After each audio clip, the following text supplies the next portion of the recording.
The miner's saying, why are you letting him do that? A responsible pet owner and reasonable human being wouldn't let them harm themselves. Sierra, what? Sierra says that her mom said to mind their own business. It's wild to read these conversations of arguments back and forth with minors. Sierra, effing get off your fat butt and get the dog some antibiotics maybe. Sierra saying, she told me not to listen to you. So I'm not gonna listen. Here Sierra says, anyways, he barked wanting to play. Lizzie says, sure he wanted to play. Sierra says, do you not know how annoying dogs are? Lizzie says, why would you be so mean to a dog?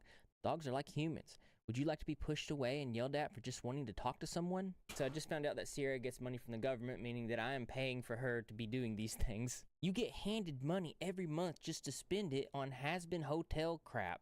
And I think this is like toys from the animes and cartoons that she watches. Not lifting one finger to even help your animals who really do need help, by the way. Sierra responds, the money is mine, not for the dog. Completely going over her head with that one. They go on to say, why would I be cool with someone who refuses to get their dog medical attention? Your dog can get an infection and pass away from an open wound. Sierra says, could you stop bringing that up in your 20s? You're acting like a child. To which they say, and you're nearly 30 and you dated a 15-year-old. Oh man, that was... These kids out here burning her. Sierra says, why are you acting like a B word? And the child says, why are you a fat, miserable 27-year-old who refuses to help out with the family and get a job and let an animal suffer in an effing pain, who only talks to minors? Spitting facts, man. University on its own. Dog is sadly not the only one who is being neglected. She owns 6 other cats who are in similar conditions, although thankfully not being abused physically. The cats have fleas and ticks as well as a bad cough, in which Sirius refused to seek treatment for. Like he'll be a rough with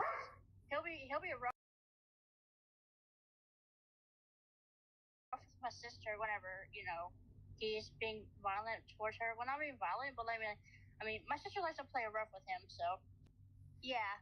Like she'll like put her hand in his mouth and just like shake his mouth like that with her hand in it. So that's very strange behavior. So you're putting your hands in the dog's mouth and shaking its face or something? Apparently she's got guinea pigs here too, and she's saying, my mom said they are a pain in the butt. I've never had guinea pigs before. What do they eat? To which she says, carrots, apples, the short hair one sleeps in the food bowl. That's definitely not good.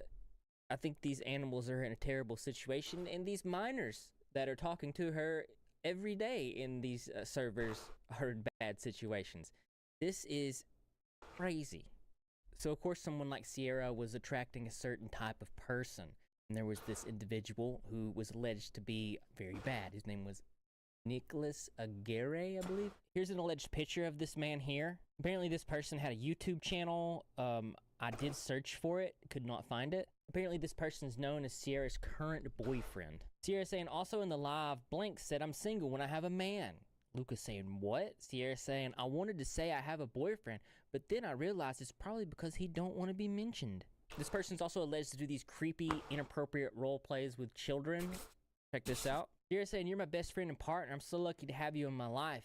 Nicholas saying, but again, even though you and I went through some blank, blank, blank, recent years of blank, blank, blank, aftermath, blank, blank, blank, but hey, we made it through. Wait, so if that's not you typing, here's Nicholas defending his woman when Kiwi Tapes posted a video.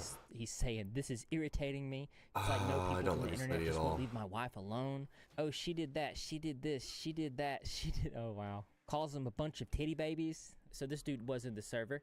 He's very much aware of these things that are going on. Just check this out. Sierra saying, people are spreading rumors that they're going to remove the old one and report me. Nicholas saying they're still tattling. Sierra saying pretty much. Nicholas saying there's a word for it when they tattle. What's it called? Bunch of...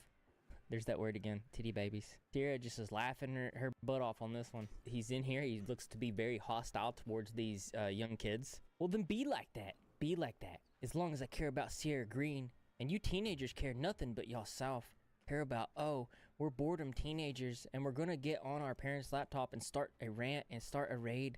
Lucky y'all's parents ain't caught y'all. I swear as soon as I come back, I'm having revenge. What is this revenge? And by the way, y'all, turning Sierra Green into a skibbity toilet? What are y'all trying to make her do? Sing them goes, music notes, burr, skibbity doo dop dop, yes, okay. Stupid teens. Lizzie saying bye-bye for now. It's just real bizarre to have these adults just going at them. Here's Sierra saying, if you would stop talking, we wouldn't be in this mess, going at the child for exposing them. So it's alleged that this person's talking inappropriately to minors as well in the servers. Let's check it out. Here, apparently, he's calling a minor sexy, saying, hey, babe, big sexy was making me a question. So here's an anecdote from one of those said minors. When I first met Nicholas, he acted as my dad, which made sense because Saria was my mom. Around this time, I had a crush on this person who we both would act like we were joking or married. And since there's a roleplay type thing between us all, I jokingly married the person in the roleplay. This upset Nicholas since he took a liking to me. He acted very possessive towards me, trying to lock me away from the world in roleplay. Then when I kept ignoring what he was doing and continuing on, because again, I liked the person, he threatened to beat me in roleplay. His behavior towards me was very much predatory. He wanted me to be his only and not anyone else's. I have always been an open lesbian since I was 12, and Nicholas would stratify me even when I told him I specifically only liked girls, which only made him exert homophobic behaviors, saying he would turn me straight, as well as telling my brother him and his boyfriend don't deserve to live. He was less cruel like that to me since he had a crush on me, in which he told me at one point. And there's screenshots of this, so let's go over some. So here he is saying, good morning, honey, Sierra. Good morning to all of our sons and daughters. Oh, that's creepy. Here's another, and good night, sons and daughters. Sleep well and rest well till we chat tomorrow. One of the kids saying, Papa, I have a nightmare. That's disgusting. Sierra saying, good night, my children. Love you. The kid saying, love you, mama. Here's Nicholas saying, matter of fact, the wedding is forever banned. You're grounded, Lizzie. Lizzie saying, no, the wedding is still on. Nicholas saying, for making an impatient wedding. Lizzie saying, best men, do your thing, tagging Luca. Nicholas saying, oh my god, calls the FBI, which has got to be some form of projection, honestly, because the FBI should have been called, but not for what he thought. He creepily says this, then starts going through Lizzie's phone, deleting all her friends list and deleting all her wedding plans to turning off Lizzie's phone, took the battery out, and poof, the phone's gone. Sons, daughters, me and mom thought we raised y'all correctly, but y'all seem not to care to listen to your mom and dad. And if I or your mama gotta give you a pow-pow by the palm, we will. Oh my god. Know what? Walks up to Lizzie, carrying her over my shoulder, holding her tightly. You're grounded. You're coming with me, Missy. Marriage, no boyfriend, no nothing. Till you think about how impatient you were and acted. Later, puts Lizzie, stayed in her emptied room and slammed the door, locking it up so Lizzie won't get out. Sierra saying, it's for your own good, sweetie. We don't want you growing up fast on us. And this one right here is pretty unhinged. I'm actually not going to read it. You can pause to read this if you want, just to see how cringe and out of pocket this is. And then him attacking her identity, saying things like this. Lizzie, you're not a Liz. I can change you. Him saying, liar, I just don't like F-A-G-G-O-T-S. Saying things like, off Luca, no son of mine will be gay. So apparently this person's still active amongst the Discord servers. I'm telling you, man, Discord servers are scary. Be careful in there. While their conditions might explain some of why these actions happened, it doesn't make them right. Accountability doesn't disappear because of diagnosis, and neither does responsibility of adults. And platforms that fail to intervene, which clearly that's what's happening, make it not just one person's fault. It's a breakdown of supervision, boundaries, and safety. And these platforms are kind of behind on the regulations about these types of things, but definitely should have stepped in monitoring these things well before this stuff happened. But, you know, they didn't do that. I'm gonna thank you to you guys if you've made it this far. Appreciate it. If you want to see more videos deep diving this or any updates on these things, consider smashing the subscribe button. If you've donated to this year's fundraiser, I really appreciate it. Let me know in the comment section below. It's on the right on desktop, below on mobile. We're getting close to meeting the goal. I'd like to do that. I believe that we can. And yeah, have a good day. Just wanted to say thank you to each and every patron. Really appreciate your guys' support over the years. And if you too want to become a member of the Patreon family, then the link is in the description. It should, maybe I'll put it in the pinned comment. We're fixing to do a Halloween movie night, so if you want to be a part of that, better get over there. That's right.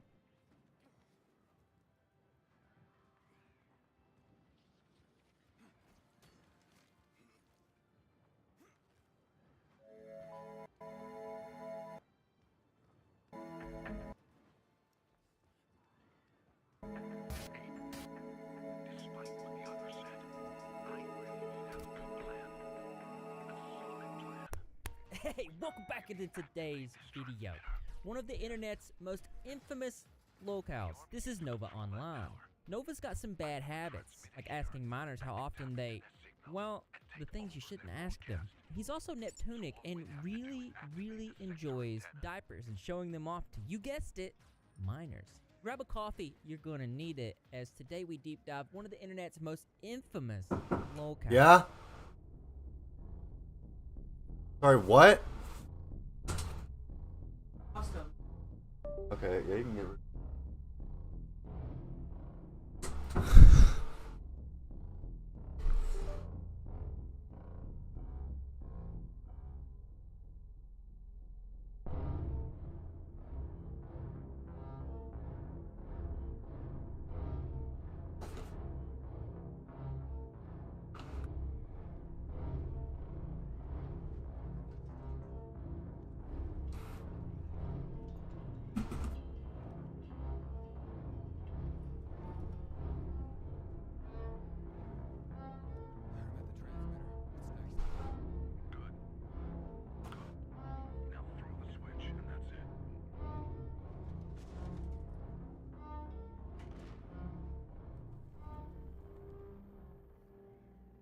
So as you know, I talk about a lot of terrible people on this channel, and it's mainly just because parents out there and users need to understand who to watch out for, who to stay away from. You do not want your children to run across these disgusting individuals, and these locals are often involved in very bizarre and strange rabbit holes. Today we're going to be talking about Gabriel Michael Lee Scrivener Gage. He's known for age play, food reviews, and beefing with Tofiachu. He goes by Nova Online, the Novine Universe, and Galexia69. Date of birth June 8th, 2004, currently 20 years old. Nova rose to fame doing different types of reviews on his TikTok page.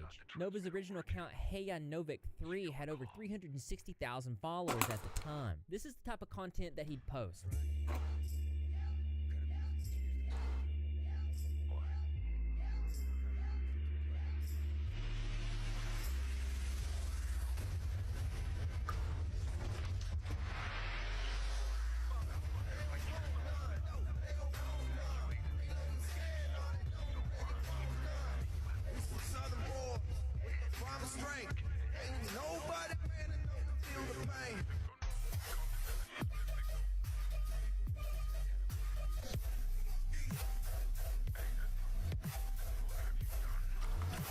Jimmy John's battle.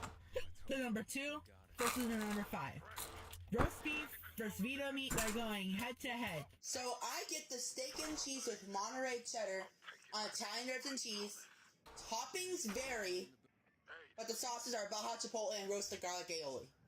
Also, guys, it's gotta be toasted. Look at that cross section. That looks absolutely beautiful. Honestly, that cross section is what is up.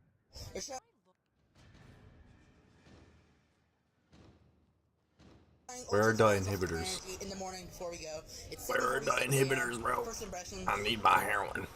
smells like orange juice. Sometimes I gotta drink some heroin. Oh, it's my chemical vice. It's the way it is. And that's Oh, what shit. it tastes like. Eventually, someone hacked his main account and he no longer has access to it. It still has over 360,000 followers, but his last upload was 415. And the account he currently uploads on is the Novine Universe with over 60,000 followers. He also has a YouTube with the same name with over 2,000 subscribers. He uploads some of the similar type of content. His oldest video being some type of gameplay titled The Journey Starts Here. Let's play Oni Girl Episode 1. I don't care about that. He was even actually on local television at a place he was working at the time, some segment about minimum wage jobs in Idaho. Can I get a French onion soup, please? This actually became a meme and people made songs out of it.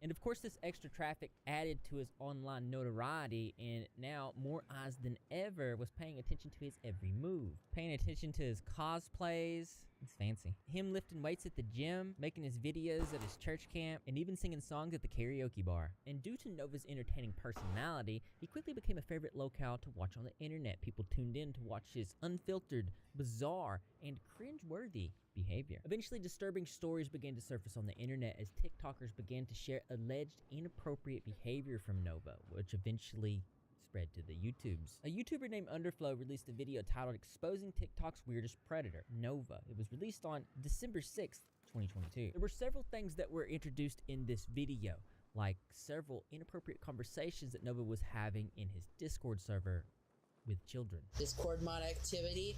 Well, what about D's nuts activity?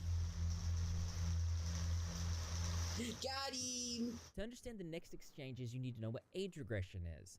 It's something that Nova very much engages in. Age regression What is is this a plugged into, psychological bro? phenomenon where the individual reverts to a younger state of mind, either voluntarily due to stress or trauma, or voluntarily as a coping mechanism. In this state, they may exhibit childlike behaviors, thoughts, or emotions. There's a thermal Also take right release there. therapeutic Thermal take. address The unresolved best. issues Only from the best of the childhood, best allowing for them to revisit and heal past experiences. For some, age regression is a form of self-soothing, providing comfort and relief from adult responsibility. How do I, Here's Nova in how do I an get age up here? regression server. I found a Reddit post that says Nova leaked Discord pics and DMs, and they're just generally he's wearing baby clothes and pacifiers in his mouth, and you know, things along that line.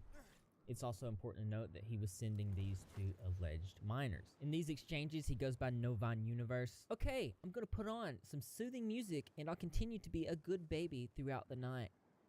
Nighty night. Sleep well, little one. Message me in the morning, please. I will, I promise, the second I wake up. Good night, heart. Night night, heart heart. Is there anything specific you want me to do before bed? And maybe we're not gonna look at that as like an inappropriate thing that he's suggesting, but as we go forward, you'll see that that's likely what he meant. The passy started to make my mouth sore. I think it's time to take a break. Maybe your body is begging for some rest. Why not try and relax? Some music would be nice. He says, Feeling sleepy yet, little one? Yeah, a little bit. No pun intended. I just got it. I just got that. Before we dive deeper, if you guys are enjoying this content, go ahead and hit the subscribe button with notifications turned on. If you want to see more deep dives like this on locales and other problematic internet personalities. Also, thank you guys for helping me to recently reach 300,000 subscribers. Back to the video. Here we roll into some more disturbing conversations. I really want a messy diaper today. I woke up wet in the middle of the night. Good job, baby. Great job. At least they're being supportive. Here he says, does anyone know dating sites for ABEL and littles? I wear diapers in a non-kink style. Do y'all think I can fit in XL Goodnights as a waist size 38 to 40? I ordered Goodnights in the biggest size possible, but I'm 38 to 40 waist size. So take note there, he said it was in a non-inappropriate way. And also I want to say I'm not trying to shame anyone for anything that they're into, but you'll see as this video progresses that he does mean it in an inappropriate way. He goes by phenomenal_11799 in an age regression subreddit, saying, do any other age regressors wear diapers? I have a feeling I'm the only age regressor that wears diapers. Do any other regressors do it? To which somebody says, I've worn pull-ups. Is this like a I would like to wear diapers, so I hope that counts as a yes. He says, I thought I was the only one! Exclamation. He just wants to. Yeah, I think I'm doing something wrong here. I don't want to stop regressing. Does anyone have any tips on maybe to trigger myself back into regressing often? To which he says, just remember, you're never too old for any kid stuff. This person saying, I need a caregiver, frowny face. He says, DM me please. This next one is a little disturbing. It looks like a very young girl, to which she says, yes, yes, yes, yes, please DM me. See, Nova said on multiple occasions that his age regression has nothing to do with anything inappropriate. It's nothing like that. But I found something that kind of seems hypocritical. In this one, he's called primary_doctor9028. In r/vent, he says the last 2 days have been crap and I don't know what to do. A little warning, I might get a little vulgar in this post, so if you don't like that, please keep scrolling. It all started last evening after I got home from a workout from Planet Fitness. Former Subway employees, what goes well with grilled chicken? So that just kind of confirms that it is in fact him. And then he reacted to this one where it says, age regression is not connected to P3DOs. What it is, what happened? Okay, so let's go back to the VNC Tower. I had fun being diapered yesterday, and it's back there. Go back to the top and just paraglide 2 over there. Usagi dip. Then we catch that we call it drift. We just keep going there. But it's disturbing. Nova's also been spotted in an inappropriate age regression Discord server. Got some real bad topic channels here. Got age play, furries, toys, and then in video ideas, you got some bizarre stuff like a more intense obey everyone vid. Have to obey every command from a woman who is your crush. Punishment video. That is not good. And then there's a diaper wedding where people post full diapers.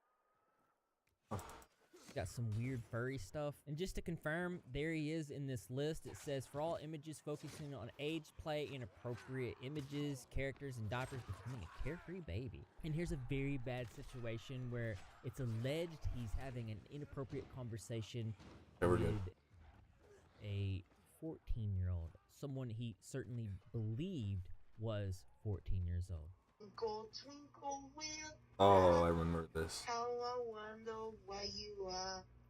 Up above the world so high, like a diamond in the sky. Twinkle, twinkle, little star, how I wonder what you are. You do so good. Aww. I love your singing voice. He then shows off his diaper.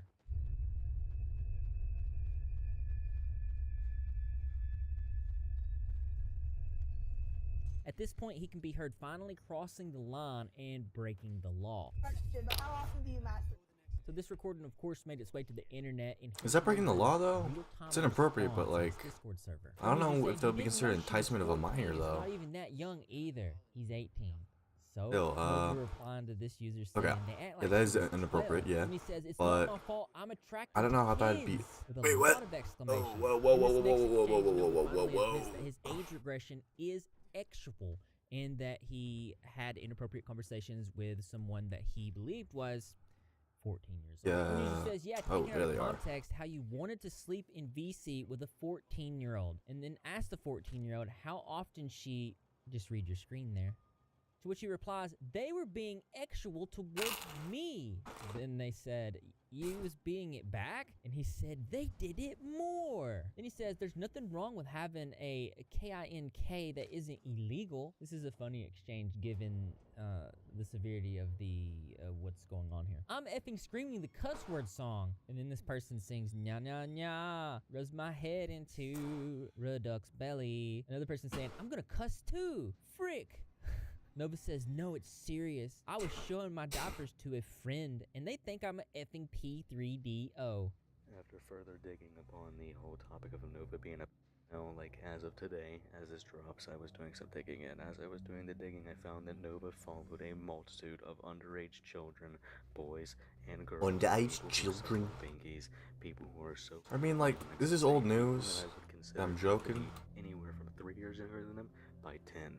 He follows Like, them on his very own public how long has he been TikTok known to be a freak, though? followers. Like, I'm going to blur out their couple user years? faces purely for the sake that they're minors, but here they are. And just to nail this home, at one point, Nova's liked videos went public. One Reddit post saying he liked videos, best baby farts. It's giving P3DO. I don't think he liked it because he found it funny. And if you look here, you can zoom in. It says best baby farts. That's beyond disgusting. This all kind of makes sense because I found an extended version when he was on that call with the minor. Nova.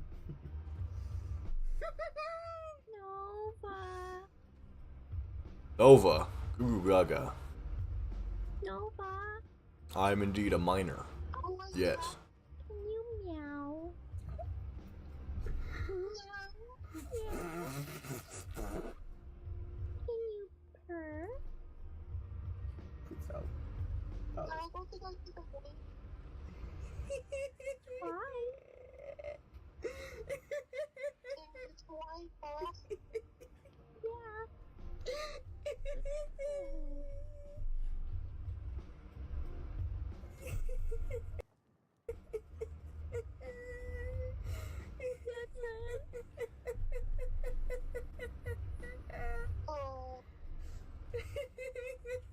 Can you bark?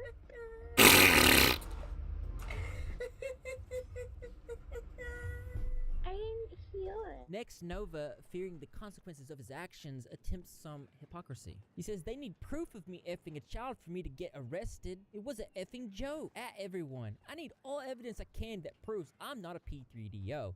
DM me with all the evidence you can. At this point, Nova fires up his live stream to defend himself, saying that it's all false and photoshopped. But we know it's clearly not. We have nothing else better to do than sitting your fat asses, hating on small TikTokers, just trying to be fun, but all you want to do is falsely accuse them of crap they never did. Y'all are being legitimate assholes. Have you ever seen an episode of Darman? you would know to not be an asshole to people you don't know nothing about.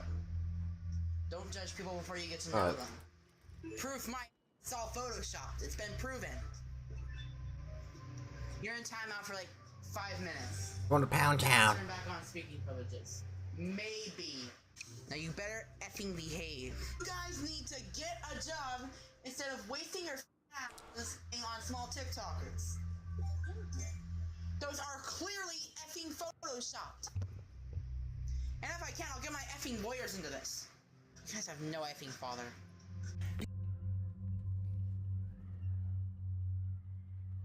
Very hard. I think this is the first very hard lock I found in this entire game, honestly. I've done hard locks, but like I've done like quite a bit of the side content. I haven't found a single very hard lock. Hi, I'm texting you about one of your members, Gage or Nova, whatever his name is. We have been talking to local authorities for weeks now. Thank you for your concern. It is being handled with the police in our Eyes closed. of security. Oh, winter jacket and MRE. Report to the local authorities as well. They said, okay, we'll do, but what local authorities should I contact? Okay. Said, you can reach out to Before I say anything, I'm gonna say this. I can say this word. I can say this word. That is so fucking gay. I'm at my breaking point. That is the fucking gayest thing I've ever fucking got. That is gay. That is straight up homosexual, like levels of gay. Ah, shit. Oh, wait. Oh, shit.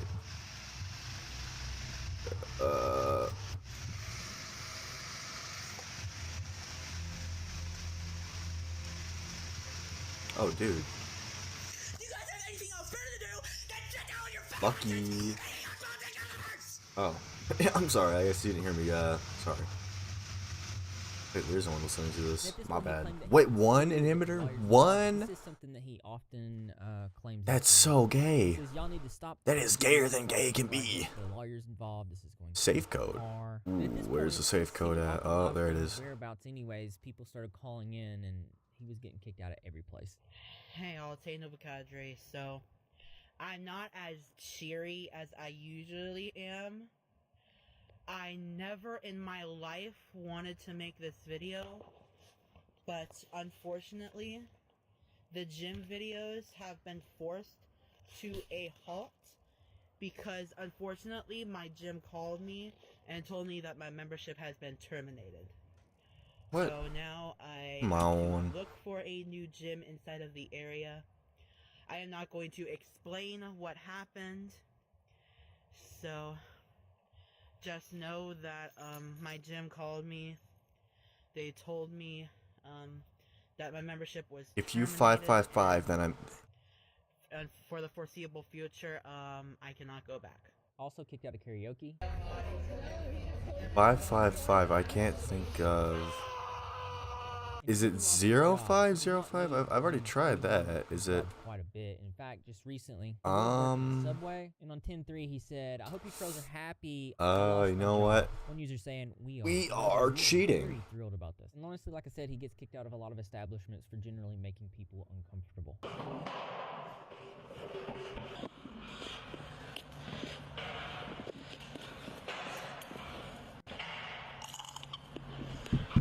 When all this stuff it's 666. I think I'm dense.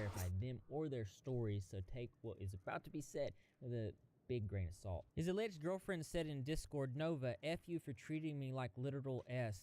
So long. You never cared about me, and you clearly care more about minors more than your own girlfriend. When you come back to this, you'll say I was a troll, but sadly, I was not. If every time you told me you were too busy to talk to me, if every time you told me to send my mom to jail, if every time you put your own needs over mine, if the times you called me and B-word and never defended me, and if you dare to group me together with those who doxed me, go F yourself." There was also an alleged classmate from his previous school. They go by Sunlight on Twitter saying, "So I don't know if y'all have seen Nova online on TikTok, but I went to school with him, and I'm going to share my experience with him." In middle school, Nova and I were in choir together, and I had multiple classes together too, all the way up until high school. I didn't want to be around him, but he made me uncomfortable, but everyone told me I was being dramatic. When I reported it, teachers told me he was autistic and couldn't control his behavior, so it never stopped. People condoned his behavior. Hell, everyone cheered it on. One day in choir, he sang a song in class that was actually explicit and dedicated to me when I was 12. He acted the same way in youth group as well. His behavior was never taken seriously. If you ask me, his relationship with a 14-year-old is partially to blame on those who refuse to do anything about it. And even though these situations are unverifiable, it does align within the realm of possibility because there are other situations where his behaviors were the exact same. So this video was posted December 5th of 2023, and he accidentally shares a DM.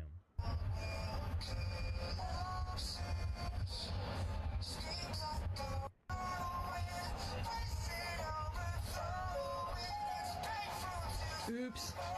Did you catch that? It says, I would like to claim you. Nova, please bend it over. And then it says something right there. But listen to his reaction. That was just some sus DM someone sent me that I didn't mean to, that I meant to delete. I cannot believe I made that dumb mistake. And something else that aligns consistent with his behavior is this. This come from an Underflow video, but it says that this stuff is very low quality, but it pretty much is a confession of a 14-year-old hurting a 5-year-old girl. Basically, when I was 14, I touched a kid. I didn't talk about it to anyone for the next 2 years because I hated myself for it, and I tried to blank myself twice, but couldn't bring myself to do it. And the reason why I hate myself, I finally couldn't hold it in any longer and told some people. Probably the wrong people, though. I've talked to counselors, pastors, family, and many more. I feel like I actually managed to turn my life around, although I know many people will never see it that way. It's 100% my fault, and I'm ashamed of what I did. Then pretty recently, a couple people actually came to me asking to post another video. I talked about it to some other people. The user says, oh, how old was the kid? 5, I think. That's disgusting. Yes, if you feel like you can't be friends with me, then I completely understand. You would not be in the wrong. Just block me right here. But that part of the old me is gone. I blanked him. I don't know about that. You're lucky you didn't end up in jail or worse. He says, I know. So this is a terrible nuanced situation where a child hurt a child, but Nova's defense of the alleged offender is very telling. All the things I've done for you, and you ran back to someone who is a chomo. He says, I don't believe in once a P3DO, always a P3DO. And the person I says, do. Once a pedophile, so the always a nuance goes over pedophile. his head, not being able to distinguish that both of these children are in terrible situations where honestly the parents need to be questioned. He defends a P3DO. In furthering the conversation, he apparently attempted a relationship with a minor. I want to start out asking about the infamous Instagram page, Nova. Just focus on I never us. had control over it. But like there were posts where you were like saying some incredibly racist stuff. Back then, I was never checked. I never gave the approval to post it. She just posted it without my permission, and she revealed herself as a troll not too long ago. I immediately severed all ties with her, and she's making up lies about me now. I don't know. So that's what we wanted to ask you, because we had heard that you were apparently being flirty with this Sia girl, and she was 15, was it? Once again, she had like pretty much full control over my Insta. Yeah, I know. It seemed like there was a little bit of a flirtatious vibe between you guys, you know?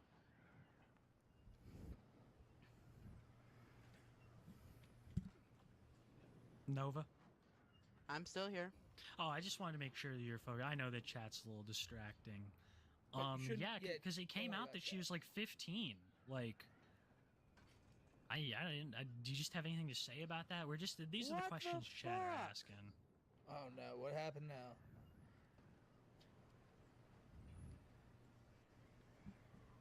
Nova, you gotta quit dodging the question. You gotta talk to us.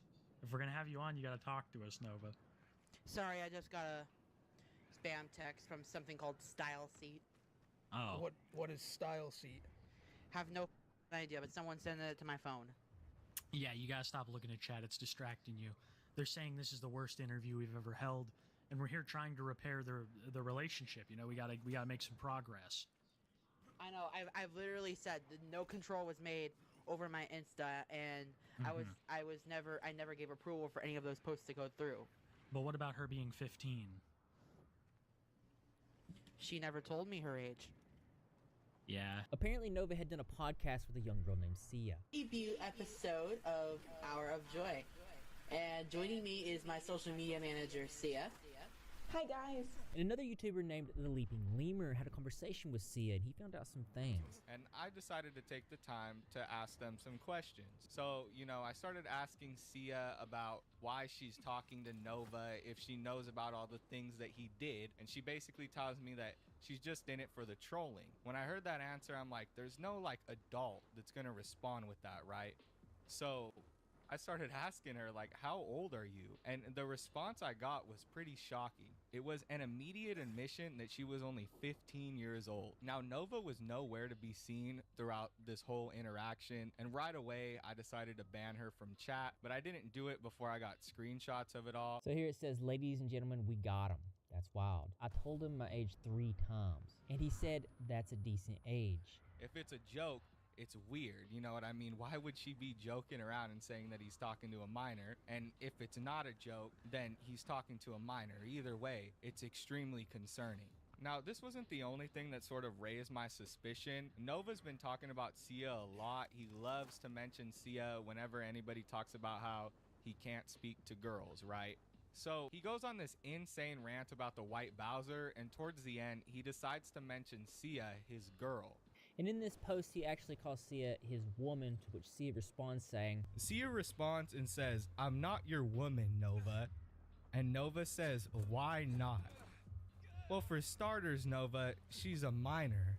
This next arc is pretty insane, given the amount of, or lack of, self-awareness. We have Tofiachu versus Nova. I recently did a video titled Tofiachu, the horrific story behind TikTok's grossest family. It was a video where I dived deep into the lore of Tofiachu and her family and the dark rabbit hole that you really just won't believe. She's another locale on the internet with some identical issues as Nova. Particularly, she's alleged to like minors, she can't hold down a job, and apparently doesn't like people of color. So anybody that wants to post a video saying that I'm racist towards black people and I'm black, that's not racism. I don't consider myself a burnt color. And they even have a similar physique. All these points are relevant, I promise. Guys, if you don't know who Tofia is, she is a TikToker that has a little less followers than me, but we pretty much make similar content in a sort of way. Guys, Tofia is racist towards Mexicans, and she says horrible stuff about Asians. And Tofia, if you're watching this, I'm calling you out. This is not right. What you are doing is completely wrong, and everybody in this world should be equal. God said that all men are created equal, and therefore, we should all be equal. We should learn to get along in this world, and Tofia, you are not resembling that. So Tofia, if you're watching this, I cannot believe all the stuff that I have seen about you, and I'm sorry, but I am no longer a fan of yours. I think you see what I mean. It's projection at its finest, particularly when he said things just like this. Yeah, folks, I am alt-right, and I'm part of the Supreme. That does not sound good. Well, Tofia wasn't going to stand for this call out. If we're going to be real, if we're going to be honest, if we're going to be real, you are 19 following people 10 years younger than you were on TikTok. There's a whole video of you that's going viral on YouTube that someone sent me, right? You was on video call with a 14-year-old. You literally showed minors yourself wearing like a diaper. If we're going to be real, saying that that's your kink, that you enjoy wearing diapers, I mean, to each their own. You suck on a binky, you do age regression, which I get some people say that it's a trauma thing, but not for him. Comes on the internet, scams people by not completing cameos, and then complains when someone leaves a negative review. And say what he wanted to say. He didn't even get to say what he wanted to say. They literally ran him off of Station Head. Like, he got so mad that he left. Was it you? Because I'm sorry that I laughed a little, I giggled. But whoever did that, you a menace to society. I'm gonna tell you that, because he could not handle what you was telling him, and he ran right off of Station Head. He was like, F this, I'm leaving. I was just like, bro. And it was not me. I wanted to hear what he had to say. Like, I didn't get to hear it, guys. I wanted to hear what he had to say. I definitely see why I love Taylor too. That is for sure. And you guys know I do watch my videos for a while. But some people are just off put by the fact. You're a menace. I'm invested in him. No, he's invested in me. Just like that one girl's page looks like So don't say I'm invested in him. He talks about me every day on that Discord. Because it's a big controversy right now where people think that she is a liar because she announced And about how famous they are. He's gonna be mad when I get more followers than him. Interestingly enough, she called him out for being creepy to minors, but she was also creepy to minors. This is a comment from Tofia saying, I mean, age is just a number. It's important to note that this is a Wesley Boba video. She also has an alleged Pinterest, and these are not good things that she said. And then if you look right here under ideas you might love, 13-year-old age.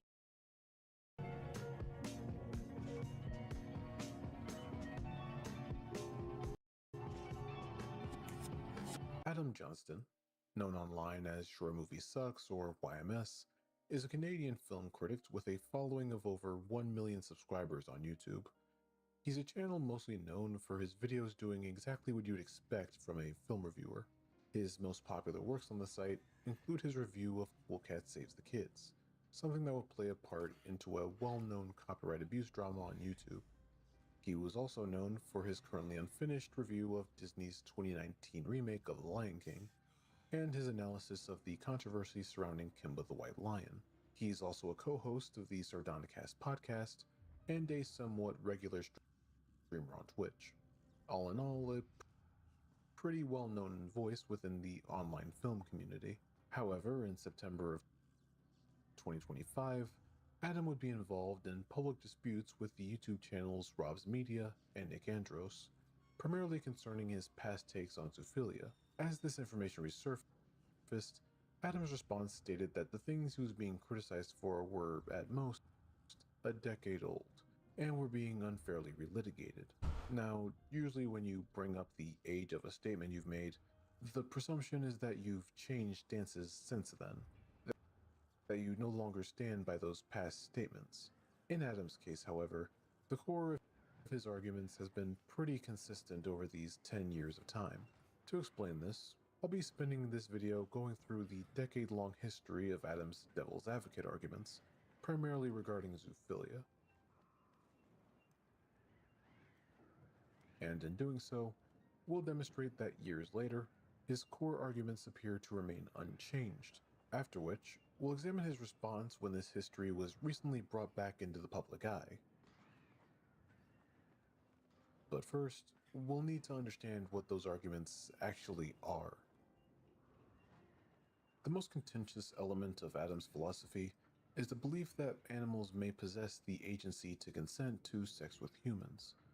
The earliest instance of this argument was during a live stream on Silent Hill 2 in July 2015.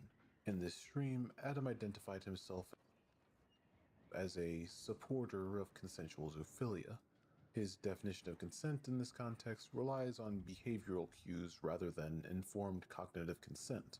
He argued that if it feels good, they're probably okay with it, even suggesting that he didn't need to fuck a dog to prove this, that a dog humping someone's leg was all the evidence he needed. I don't think it needs to be said how this logic ignores both the power imbalance and the mental gap between human and animal. The same gap most argue makes real consent fundamentally impossible.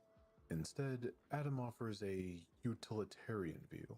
If the animal doesn't exhibit signs of distress and receives physical pleasure, the act is consensual. However, this view is flawed due to what Adam is defining as consent here. A common theme we got it! is the anthropomorphization of animals. It's one of the main reasons why zoos think they can get so comfortable around furries. I mean, just think about it for a moment. A dog humping a leg is often seen as a display of dominance, overstimulation, or just displacement behavior, not a request for sex. What most zoos will do, and what Adam is doing here, is point to that behavior and portray it as a dog humping a person's leg for the same reason a human might, that being sexual gratification, which just isn't the case for the animal. By interpreting animal behavior through this anthropomorphic lens, Adam constructs a scenario where animal consent could be a tangible fact, rather than projection of human desire onto an animal. The second pillar is a legal argument rooted in the same brand of skepticism you'd see in the early 2010s of YouTube. Adam would constantly make the argument that laws specifically targeting bestiality are discriminatory because they punish repulsive thought crimes crimes rather than actual harm. Okay, I'm This done. logic is as follows. Laws against animal abuse already exist to punish physical harm. If a sexual act with an animal doesn't result in physical injury, Oh, sweet. then there's no victim. Therefore, laws criminalizing non-abusive sex with animals are based solely on a societal moral disgust rather than protective of the animal. In that same 2015 livestream, he stated that laws that exist against bestiality or zoophilia literally only affect people who are not abusing the animal. By making this framework, he attempts to separate the sexual nature of the act from the abuse, feeding into his argument that there's a slim possibility animals can consent to humans. The problem with this logic is that he supports it by claiming there's no evidence to support animals being traumatized from being violated, unlike with victims of pedophilia. Obviously, there is evidence that animals will show behavioral signs that they've been sexually abused, be it sudden aggression, fear of humans, or in some cases even mental regression. This isn't even accounting for minor injuries that could result due to incompatible anatomy. The issue here is that Adam's argument tries to separate the sexual component from the abuse it can result in, making it easier for him to claim that there's no evidence of those issues occurring in the cases of consensual zoophilia. He stretches this distinction so far that he'll even categorize the prohibition of bestiality alongside that of homosexuality, arguing that history would eventually vindicate him, just as it had for the LGBT community. This is my second least favorite argument made in favor of zoophilia. Want to guess what the first is? The most enduring pillar employed by Adam is the social hypocrisy argument. This serves as a deflection tactic. Whenever the morality of zoophilia is challenged, Adam will pivot to the treatment of animals in agriculture. He argues that practices such as artificial insemination, which he refers to as literal rape, and slaughtering animals for food are objectively more harmful than sexual intercourse. He mentions time and time again that society accepts the torture and rape of animals, whether it be for meat or entertainment. However, will shun people who engage in sexual acts with animals that may cause no physical pain. In an ideal world, I wouldn't need to explain to you the issue with this logic. But this isn't an ideal world, is it? Let me present the logic here in a bit more of a practical example. Imagine you've been in an accident, you're unconscious and rapidly bleeding out. Because the hospital can't reach a guardian or family member, the doctors perform surgery on you without your consent. This is done based on the assumption that in a situation like this, any reasonable person would want to be saved from death. Most people would accept this breach of consent because it's done for the benefit of the patient. But if we follow Adam's logic, then to avoid being a hypocrite, you now also accept an unconscious person being used sexually. Now, you might be a bit repulsed by this concept. That is a good thing, because it means that you understand the difference between a surgeon violating your consent to save you, opposed to someone violating your consent to use you. By ignoring this distinction, Adam's argument accidentally creates a justification for one of the more vile things you can do to a living being. The point I'm making here is that willingly participating in the perceived immorality of the meat and horse racing industries isn't comparable to fucking an animal. This argument is a false equivalence, plain and simple. It would be like saying that we use knives to cut vegetables, so you're being a little bit of a hypocrite for not letting me go around and stab people with it. For Adam, however, this is essentially one of the more enduring pillars of his argument. He frequently cites this, along with multiple media examples to strengthen this claim, specifically pointing to the films Jackass Number 2 and Freddy Got Fingered. Both of these films have sexualized horses specifically for the purpose of gross-out comedy. He argued that if jerking off a horse is acceptable for a comedy bit, criminalizing it for sexual gratification proves the law is policing the intent behind the act rather than the act itself. This is, again, a typical false equivalence. In both of these films, there is no acts of bestiality being committed, as no one is actually having sex with an animal. In Jackass, they get horse sperm due to animal husbandry practices, and have a crew member drink it for gross shock humor. In Freddy Got Fingered, similar work is done here for a crude gag where the main character masturbates a horse on a stud farm. There were multiple veterinarians on the scene to ensure the horse actor was tended to ethically for this gross-out gag. Regardless of whether you find this sort of humor or imagery funny or not, there's no hypocrisy here, as the people behind both examples adhere to both animal cruelty and bestiality laws to ensure none were broken in the making of these films. So with that out of the way, we're now familiar with the 3 pillars of Adam's argument. Now we can see how this argument has progressed over the past decade. Okay, so to get fully immersed into his stances on bestiality, I believe it would help to know his views on fictional content. To give you a bit of a baseline, one of the earliest examples of Adam arguing in favor of this type of content would be back in February 2016. During a casual stream of The Witness, he gets asked a pretty simple question from his chat. Should animated child porn be legal? Yes, it should be. You shouldn't be able to go to jail for drawing something even if it's, like, disgusting and people don't agree with it. Yeah, it's like... Like, you can just not look at it if you don't like it. There's no victim to drawing something. Yeah, I love it when people think that, like, an actual baby's been harmed by drawing one. It's like, what? Are you, like, mental? I know that, like, people get uncomfortable, but, like, yeah, that's, exactly. You shouldn't no logic. jail people for being uncomfortable. This clip gives us a baseline as to what Adam's beliefs are. The sort of beliefs he would maintain for the decade to come. It's a pretty simple argument. Drawing is fantasy, and because no real person is harmed in its creation, then there are no victims involved. Therefore, while it might make people uncomfortable, it shouldn't be illegal. So now, understanding the foundation of his argument, we can move ahead 2 years later to 2018, when this belief of his would be more openly presented. Hecklebox was a popular Canadian furry artist. While they were somewhat controversial due to their more notable art getting them labeled by some as a hip-hop culture vulture, the thing that led to their disappearance from the internet was the discovery of Hecklebox being into cub porn, that being explicit artwork of underage furries. Basically, it's the furry equivalent to Lolly. A multitude of furries would express their disappointment that an artist they liked was indulging in such revolting content. But of course, there were also those who felt differently in the discussion. Adam found himself being a part of the latter, as he would put out a tweet speaking on the situation. To all the people out there that think illustrated and/or fictional porn depicting illegal activities should be illegal, why do you not apply that same logic to films and literature depicting acts of murder? I don't see how it's any different from an ethical standpoint. Given this is a pretty vague post, you're probably questioning if this is even about Tacklebox.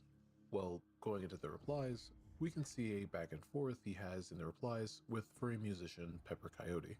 He would offer his own take on the matter, writing, "Very few people use violent media to try and groom potential murder victims, who also happen to be children, into consensual murder. I think all of this should be thought of on a case-to-case basis, and broad comparisons and generalizations are difficult to make." Adam would respond by reiterating his position, framing it not as a hypothetical, but as a defense of Tacklebox and a criticism of the consistency of the furry community's ethics. I just feel bad for Tacklebox, and I don't feel like they deserve to be dogpiled by the entire community when so many here jerk it to rape scenarios instead. I'm not into either of these things. I just don't see how one's worse to draw from an ethical standpoint. To which Pepper Coyote responded again, saying, "The difference I see is that most fantasies can be simulated with consenting adults. When someone wants to go the next level with CP, ...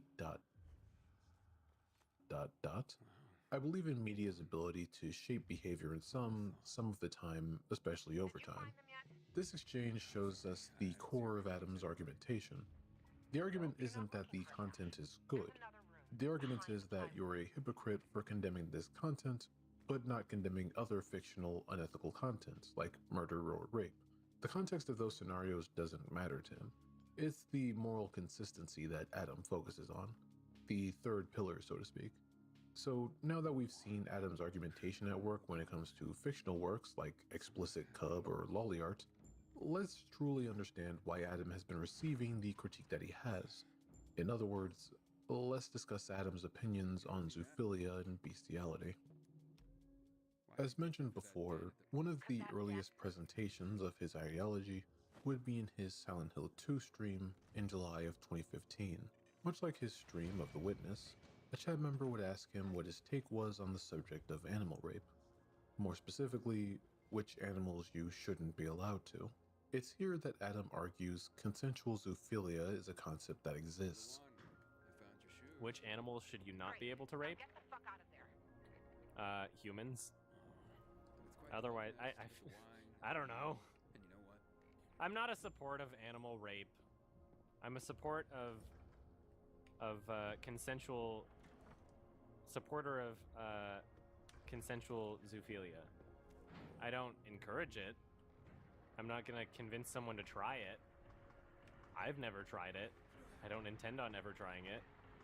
But I recognize that people exist that will live their whole lives with an urge to do something like that. And meanwhile, while every other person on the planet gets to fulfill their eternal psychological, emotionally / physically driven urges, these other people on the planet that are attracted to the wrong thing somehow aren't able to do that, despite not harming animals in any way that they wouldn't be harmed through any other non-sexual activity, you know? And from here, he would build an argument in support of it. This argument primarily consisting of the 3 pillars we went over earlier. First, he argues that animals are capable of demonstrating consent to humans, and that it's very simple for humans to interpret. To suggest that there's no such thing as consensual human / animal sex is to be the most naive person on the fucking planet. Dogs try to hump your fucking leg. Your That's all the fucking leg. evidence I need. Moron. I don't have to have sex with an animal to know that animals don't have the same type of reservations that human beings do when it comes to sex. If it feels good, they're probably okay with it. If they try to bite you or run away, that's probably a sign that they're not okay with it. So the argument that, oh, you can't tell if it's consenting or not, even though it's clearly enjoying itself. Okay. Kill me now. Bullshit. Bro, fucking Second, kill me he now. The legal argument that laws targeting zoophilia are They're inherently discriminatory. discriminatory. Shut up, He moron. argues that animal abuse laws already exist to prosecute any actual harm. Therefore, bestiality laws only serve to punish people who aren't harming animals, as he puts it. Zoophilia laws, I'll say this again, I went on this same rant in like 20 other videos. Zoophilia laws are laws that exist that only affect people that are consensually having sex with animals without abusing them. Animal God, abuse shut laws up. already exist. If somebody had sex with an animal and the courts determined that the animal was abused by somebody having sex with that animal, then they would already go to jail over animal abuse laws. Laws that exist against bestiality or zoophilia literally only affect people who were not abusing the animal. So if somebody sucks a dog's dick, or if somebody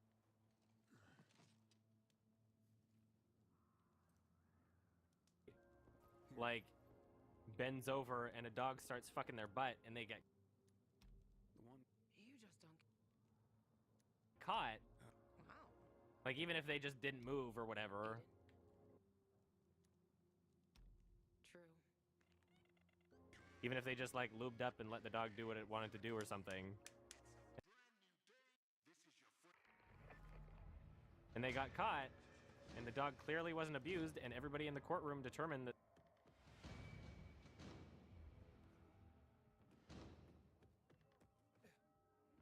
there was no abuse taking place, they would go to jail. That's what those laws are for. That's what those laws are for, and it's disgusting to see that people are openly willing to send people to jail for literally victimless crimes. And finally, What he about the defends his dog? position by accusing society of a deep-seated hypocrisy.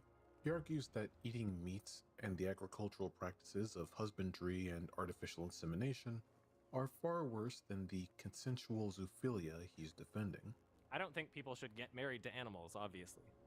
Marriage is a very complicated thing, but I understand that some people would immediately make that argument like, oh, you want people to get married to animals? Nope. I just want people to have the same freedoms as other people. If you're allowed to put a metal electrocuting rod up a pig's asshole to castrate it, if you're allowed to glove up your hand and shove it up a cow's asshole and artificially inseminate it with another cow's semen, literally forcing a pregnancy on that cow, raping the cow and forcing it to get pregnant by another cow that it did not have sex with, then if you stick your dick in a cow, why should you fucking go to jail? That doesn't make any fucking sense.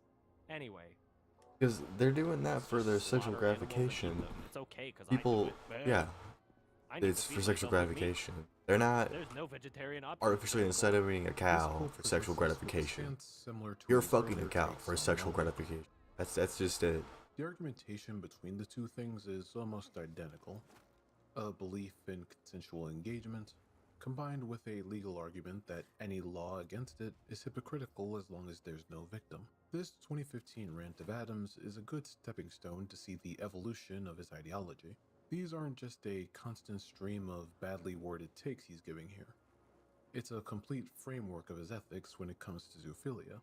This can be gathered near the end of his rant, which gives us not only a confirmation that these are his beliefs, but a piece of context that will come up later a few times. Where am I going? I went on a huge rant. Anyway, if you can't tell, I had a giant beer. I had a giant beer and I haven't eaten that much today. I'm a little tipsy, but I stand by these statements. Yeah, we all defend zoophilia when we drink beer. If I'm I do. justified for these statements, then 20 years from now, people will look back at this and be like, "Wow, I can't believe all these people were that stupid to crucify him for those statements." I believe that by making these statements that I am on the right side of history, is all I'm saying. So, not only does Adam believe that these statements put him on the right side of history, but he also mentions that he's inebriated in the same breath. He admits to being intoxicated, but makes sure to confirm that his viewers know these are his genuine core beliefs. Beliefs that would follow him through the coming years. At least 10 of the 20 years until his predicted crucifixion. He's still got another decade to go for that. The very next day, in the comment section of that Silent Hill 2 video, a viewer decided to question Adam on a certain part of his 18-minute monologue. Anyway, I totally welcome a conversation about this in like the comment section and all that. Like, I'm not the type of person that is held to my beliefs so permanently that I can't have my mind changed. And please understand the flaws in trying to compare this with pedophilia, because I mean, literally, pedophilia is a completely other different issue, and every time I see zoophilia argued on any forum anywhere, there's always somebody that jumps in and is like, but what if a child really enjoyed it? I'm like, that's not the same argument. It's not the same argument, because neither of them can we consent. have evidence to suggest that children are psychologically affected by this, right? You also have evidence that animals are. About people being I don't know where, but I'm sure there is. If we gave a shit about animals being psychologically affected, even though That's why we made it illegal. evidence to suggest that they would be negatively psychologically affected. What evidence do you have? Enjoyable sex. Fucking moron. It's got more evidence than I do. I have zero. You don't put people in jail I'm the correct for one. leaving a dog in a kennel when it doesn't want to be in a kennel. You don't put people in jail for feeding an animal the same food over and over again its entire life. You don't put people in jail for leaving a dog in your back porch with nowhere to go to the bathroom. Leave it there for like 8 hours while you're gone to work, come back, and once you see that it pissed itself because it had nowhere to go, then you rub their fucking nose in their piss. You don't put people in jail for that, so you shouldn't put people in jail for sucking a dog's dick. Seriously, the world is fucked up. Yeah, they won't let me abuse my dog, but they won't let me abuse it? Come on. This made me also curious what you mean by there's no evidence of psychological effects in relation to animals. Do you mean in relation to consensual animals or abused? I was just wondering why you don't think a case-by-case basis can't also be applied to children, since there are Oh ones God. where children could be consenting by their own will. Adam's response to this, in writing and now presumably sober, is to clarify his stance by separating the two as he did on stream, writing, "Children don't have a concept of sex unless you teach it to them. The evidence Neither do supports that dogs. sexual acts on children I mean, if you negatively teach them. impact them psychologically through their lives. I don't know how the hell you Animals teach your just dog have to sex do what ed, feels but good to them. no. There is no evidence to Disgusting. support that animals are negatively impacted through consensual, non-abusive sexual They are. intercourse. They are. Anyone who claims that you can't tell when an animal's enjoying something or not Can't. is doing some serious You can mental gymnastics tell to when develop it's going, but you themselves can't by tell if they're claim. consenting. So it should be noted that the presence or What the fuck am I absence doing, of bro? This alcohol guy is just a doesn't fucking really seem freak. to alter Adam's core beliefs. Do note this, as it will come up in the future. 8 months after the Silent Hill 2 monologue, the topic would surface again during a Mass Effect 2 stream. Once more, Adam launches into a detailed defense of his framework, proving that his 18-minute rant in 2015 wasn't a one-off, by talking about it here for upwards of 40 minutes. Vegans are pretty much the only people that are actually at liberty to say that having sex with animals is wrong. Everybody else is a fucking hypocrite. Not only are his arguments just reheated and repackaged here, but he branches out even further with them. What you just heard was a reiteration of the societal hypocrisy pillar, Adam claiming that only vegans can oppose the fucking of animals. He even decides to create another false equivalence by stating that animals didn't choose to be domesticated. So why is owning animals as pets socially acceptable, but having sex with them isn't? It's like, oh, an animal can't consent to anything. Okay, they didn't consent to being domesticated. They didn't consent to being caged. You know, it's not considered animal abuse to like lock your dog up in the back porch in a 5 foot by 5 foot area, and then like go to work and leave. But it's okay to rape them? Neglected the entire day Okay. for 10 hours. Fucking Come back, weird. notice that it pissed on the floor, and then get pissed off at the dog that had nowhere to piss in the first place. Rub its nose and piss. Okay, at this point I have to ask, is this a reference to something? While researching for this video, I couldn't figure out if this was a reference to any real-life case. Never mind the fact most would consider you a shitty pet owner for doing that, but is this a reference to something, or has this just been his go-to, oddly specific Is that what he does to example his dog? for this kind of argument? Anyway, moving on to the pillar of legality, Adam reiterates his take that animal abuse laws already exist to punish harm, making bestiality laws redundant as if that's the only type of harm they combat.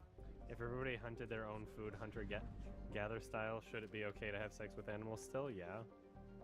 The implication that... Shut up, bro. I believe that animals should not be abused, which is why we have animal abuse laws, right? We have laws saying that you cannot abuse an animal. The only reason that specific laws that ban zoophilia and bestiality exist is to criminalize the people who were not abusing those animals. So, before zoophilia laws, if a state has animal abuse laws but not zoophilia bestiality laws, that means that if they have sex with an animal and it is determined that they were abusing the animal, sexually or not, you know, if they raped the animal, if they forced the animal and the animal didn't like it, then they would determine that the animal was being abused. No. Because they don't need bestiality laws because having sex with a dog is abuse. Because like, what the fuck? They would be can't in court consent. over having sex with They're an animal, dogs. and no one would be able to determine whether or not the animal was actually abused. Which I don't think you should go to jail if there's no evidence whatsoever that the animal was being abused. Because if the animal wasn't abused, then you're not really helping anybody. You're just putting somebody in jail because you don't like them, because you think that what they're doing is gross and you don't understand them. You know? You're being a fucking bigot. And later in the stream, Adam moves on to the pillar of animal consent, stating that he believes animals should be able to consent to humans given that there are ways for deaf or mute humans to consent.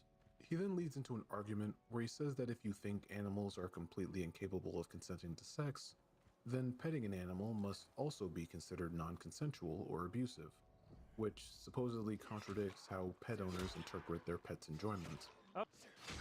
Oh yeah. So I'll explain the no consent thing, right? Because you're saying that animals can't give consent, right? So if let's say animals can't give consent, which I would argue that they can. They can't. You can give They're dogs. consent, even as a human being. You can have two Well, human that's beings that speak conscious, completely different though. languages and give cues to each other in order to have consensual sexual intercourse. You can have sex with a deaf and mute person and still, like, just because you can't verbally communicate, you can still give consent. But I mean, in terms of an actual animal, you cannot. It is extremely naive and ignorant to suggest that you cannot tell whether or not an animal likes something. So, if you're saying that there's literally no instance that an animal can give consent, then what you're also saying is, when you rub a dog's belly and you're touching their nipples, that is almost rape. You're saying that there's no way you can tell if a dog likes something. You're saying that by petting a dog, if a dog comes up to you and really, like, wants to be pet, if a cat, like, goes around your leg and very clearly wants attention, if you're saying animals can't give consent, then you're also saying that when you pet an animal that is clearly enjoying it, that they very well could be screaming in pain internally and just are so stupid that they don't try to run away or don't try to give any signals that they don't want something. He even recycles the same point of dogs humping things, anthropomorphizing the action and portraying that behavior as if it's for sexual gratification. I think like the Zoophile's problem is that he's very anthrocentric. He thinks, is that the word, anthrocentric? Like, he thinks that, like, thinking it in its head over the next he sees everything through, like, a human lens, you know? Constantly regretting it, like, especially when talking about an animal. It was so awkward when I did this, or was this the right person for me, or why did this happen? Whatever. That's a human thing, you know? That doesn't happen with. You know what else doesn't happen with animals? Consent, because they're animals. They'll hump your leg. Yeah, They'll just start they don't. being a stuffed animal for no reason. They'll try to rape you. Oh goddamn! Every single fucking time. Every fucking time. But what this guy's saying is disgusting, and he should fucking kill himself. I don't like saying that, but he should. He should kill himself. That's not neutered. It'll try to fuck everything in the house. It'll hump your leg. It doesn't give a shit. It just wants to feel good. That's it. Nope, that's abuse. It's clearly getting off. It's clearly not in any stress or pain whatsoever, based on the most objective standard that we could possibly give to determining whether or not this animal is enjoying itself. But you're clearly abusing it, and you need to go to jail. Fuck right off. Not only this, but he also feels the need. Should we just kill this guy? Willingness to consent. Just go to his house and kill him? As well. Yeah, there's no, like, I couldn't ever imagine a cat being comfortable with sex with a human. Like, that's not, I don't. Oh, so like, he prefers knows dogs. Cats. Everybody knows cats. Just want to get his dick scratched. What a fucking weirdo. Probably claw at you, and yeah, that would be considered abuse. But because you're raping a that's cat. Other animals that already hump your leg. It's like, really, you're not like thinking about it dogs. if you think that it's not possible for one of them to enjoy getting off. Like, that's the stupidest It's disgusting. thing This guy's a fucking freak. Literally not even thinking about it. So don't have an opinion on it if you're not actually thinking about it. Now, the average person would hear that and think, it's kind of weird that zoophiles don't seem to try and fuck animals they can't fully assert control onto. Why do these weird. people only try and fuck easily controllable pets or farm animals like dogs, cows, or horses? But that question never appears here. From horse mentioned. Vosh. The game on the screen might be a sequel to a different franchise, but his entire thought process is restated bar for bar here. The consensual act, the societal hypocrisy, the discriminatory laws, even the framework used to wall this logic off from pedophilia. Thirsty acts. What? It's literally impossible to have sex with an animal without It is abusing impossible one of the most without ignorant things abusing you it. can say. Like, you're literally not And able to. You put have up a sex with an mental animal block in without your head, abusing it. and That's you just refuse to think about it. a basic Yeah, fucking it's fact. gross, you And if know? you disagree with me, You you're a don't want freak. to think about it, but if you're gonna put people in jail for something, you should probably think about Jail? it. I was thinking more like the wood Is that chipper, not but a good okay. enough excuse to think about something that grosses you out?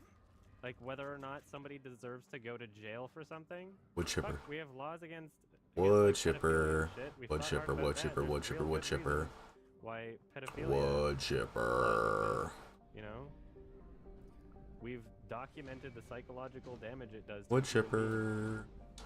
There's real evidence. Time for the wood chipper. Wood chipper, wood chipper, wood chipper, wood chipper, wood chipper. Can't put an animal's If wood penis chipper in your could wood mouth. chip, how much wood could wood chip? However, he does add an additional argument under the legality pillar. Remember in 2015 when Adam said he actually, believes these statements you put him on dumbass. the right side of Fucking history? freak. Well, those of you who are familiar with my channel might know that one of the zoophile arguments that bug me personally is when they attempt to equate screwing an animal to screwing someone of the same gender. Time after time, zoophiles have attempted to latch onto the LGBT to try and give their attraction to Fido some I'm a undeserved zoosexual. queer Fuck credence. off, retard. Kill Take a yourself. guess as to what Adam does during this live stream. You fuck his My dog. initial position was that it's wrong, right? Because it grosses me out too. And then after thinking about it as critically as I possibly can, then I came to the conclusion that I was mistaken. And I think if anybody seriously thinks about it and tries to debate the issue as objectively as they possibly can in their head without their own personal biases, finding things gross, you know, this exact same thing happened with people in, like, even sodomy laws, you know, like fucking 30 years ago it was illegal in many states in the US. Sodomy, like 30 years ago. It's not that long ago. People are fucking stupid. At a Maybe you're certain stupid. point, this is no longer playing devil's advocate. This is a core, consistent ideology he's arguing. He might not want to fuck animals himself, but he sure wouldn't have a problem if you did. We now jump forward to December 2017. The Mass Effect 2 clip was getting some pretty negative reception even back when it was posted. Looking in the comments, you can see the words of disagreement from those disappointed users. So about a year later, as the clip gained more attention, Adam posted a comment on the video to clarify his position. He begins by dismissing his own phrasing, writing, "If I had known my drunken ramblings on a casual Sunday stream would get this much attention, I would have formulated my arguments more professionally." This is the first time he uses what will become a familiar defense, that it was just a drunken rant and not a professional, serious argument. But in the very next sentence, he completely contradicts this dismissal. He continues, "This image is pretty much everything that needs to be said about this." The image he links to is a long, detailed Reddit comment he had written. This sober, professional argument is identical to his drunken ones on the stream. In this written statement, he once again makes the societal hypocrisy argument, saying, "Some forms of bestiality aren't any worse than what everyone funds through industries like meat and horse racing." He even introduces a few new arguments in this post, some being examples we briefly mentioned earlier. He claims that his take on bestiality wouldn't be so controversial if he wasn't open about being a furry. Now, while I, as a furry, find this to be a blanket statement of blame on Adam's part, this was during 2017, so it is a bit more believable given the times back then. But alongside that, we also have the comedy example. Nobody gave a shit when Tom Green and Steve-O jerked off horses for comedy. Just seems like a bunch of dishonest virtue signaling when people only give a shit if the person performing the act is doing it for their own sexual gratification. Like I said before, the examples he's mentioning are done in a shit. ethical, My bad, everybody. manner that followed animal husbandry practices. People most likely didn't care because they knew those animals weren't being harmed in the making of those gags. In the same way people don't worry when a film actor might die in a horror movie scene. But alongside that, he restates his legal discrimination argument, centered on the exact same no harm, no victim framework. I do consider it to be hypocritical to throw people in jail for specific scenarios where no measurable physical or psychological distress was inflicted on the animal. If the experience of the animal isn't considered, then it's not really about the animal at all, is it? Now, regardless of how damning his words were in those previous live streams, I personally believe this to be the clearest evidence of Adam's consistency here. In those streams, he states that he was drunk, so surely he wouldn't word his positions the way he wants to. But here, in this Reddit post, here we have Adam disavowing the tone of his drunken ramblings, while simultaneously, in sober, written text, recommitting to the core substance of those drunken ramblings. He tries to rebrand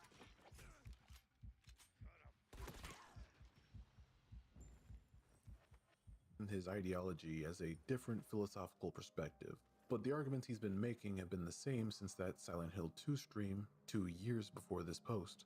The arguments aren't changing here. They're only being repackaged and reserved. Now, the year is 2020, 5 years after Adam's rant on the Silent Hill 2 stream. On March 28th, YouTuber iDubbbz uploaded a video titled Sex Workers, iDubbbz Complains.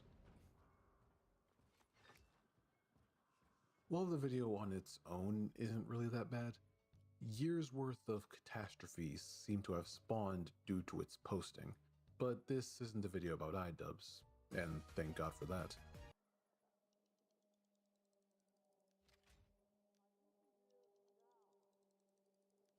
The reason I'm mentioning this video is because alongside sparking a discussion about Ian's relationship, it's also responsible for Adam talking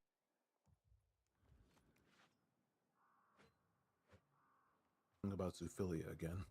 On Twitter, Adam would post a meme in support of iDubbbz and his wife. Oh, of course, of course. Consensual sex meme. In response to this meme about consent, a handful of Twitter users would relitigate Adam's opinions on animal consent in a VOD titled YMS's Real Opinion on Bestiality and the people that strawman him. He addresses the years of criticism he's received towards his stance on zoophilia. The description of this video posts links to the Reddit post we talked about earlier, saying that if you see anyone claiming Adam commits or endorses bestiality, give them those links, or even this video. So it's safe to say that during this stream, Adam is able to articulate his stance in a sober and clear manner, and that looks like a beer. In this stream, Adam expectedly proceeds to double down even further on his entire framework, arguing his points are simply being strawmanned because he's a furry. Also, there are people on the internet that don't like him. What stream am I talking about? Just search up, like, Your Movie Sucks on Bestiality. That's the name of the clip that people clipped. And it's, like, literally just me and one of my, like, drunken Sunday streams. And I go on a bit of a rant because the people in the comments section were being stupid. And they were saying a bunch of, like, actually retarded shit. But of course, in that video, you can't see what the Twitch commenters were saying. But yeah, I mean, like, the problem is, like, it is possible to watch that video and interpret what I've said in the most uncharitable way possible. And there's a lot of people that just hate furries and they want to, like, make the connection between furries and bestiality and say, like, oh yeah, well, obviously, because he's a furry, you know, then that means he wants to do this. There are those types of people. There are also people that hate me for things that I've said about certain movies. There are people that hate me for my personality. And they all congregate around this single material. Because in terms of, like, my character, there's really, like, not much else that they can use against me, right? And there are people that, like, really want to believe that I'm a bad person. And so this is as close as they get. You know, I'm not like taking advantage of people. I'm not like abusing anybody. I'm not like being a massive asshole to people or like stealing money or anything. It's literally just like, oh, this guy has an opinion on something and I disagree with that opinion. And I'm gonna get very emotional about this person's opinion and try to present it in a way where I can connect the dots, and it's no longer just an opinion. No, this is actual abuse from his words, right?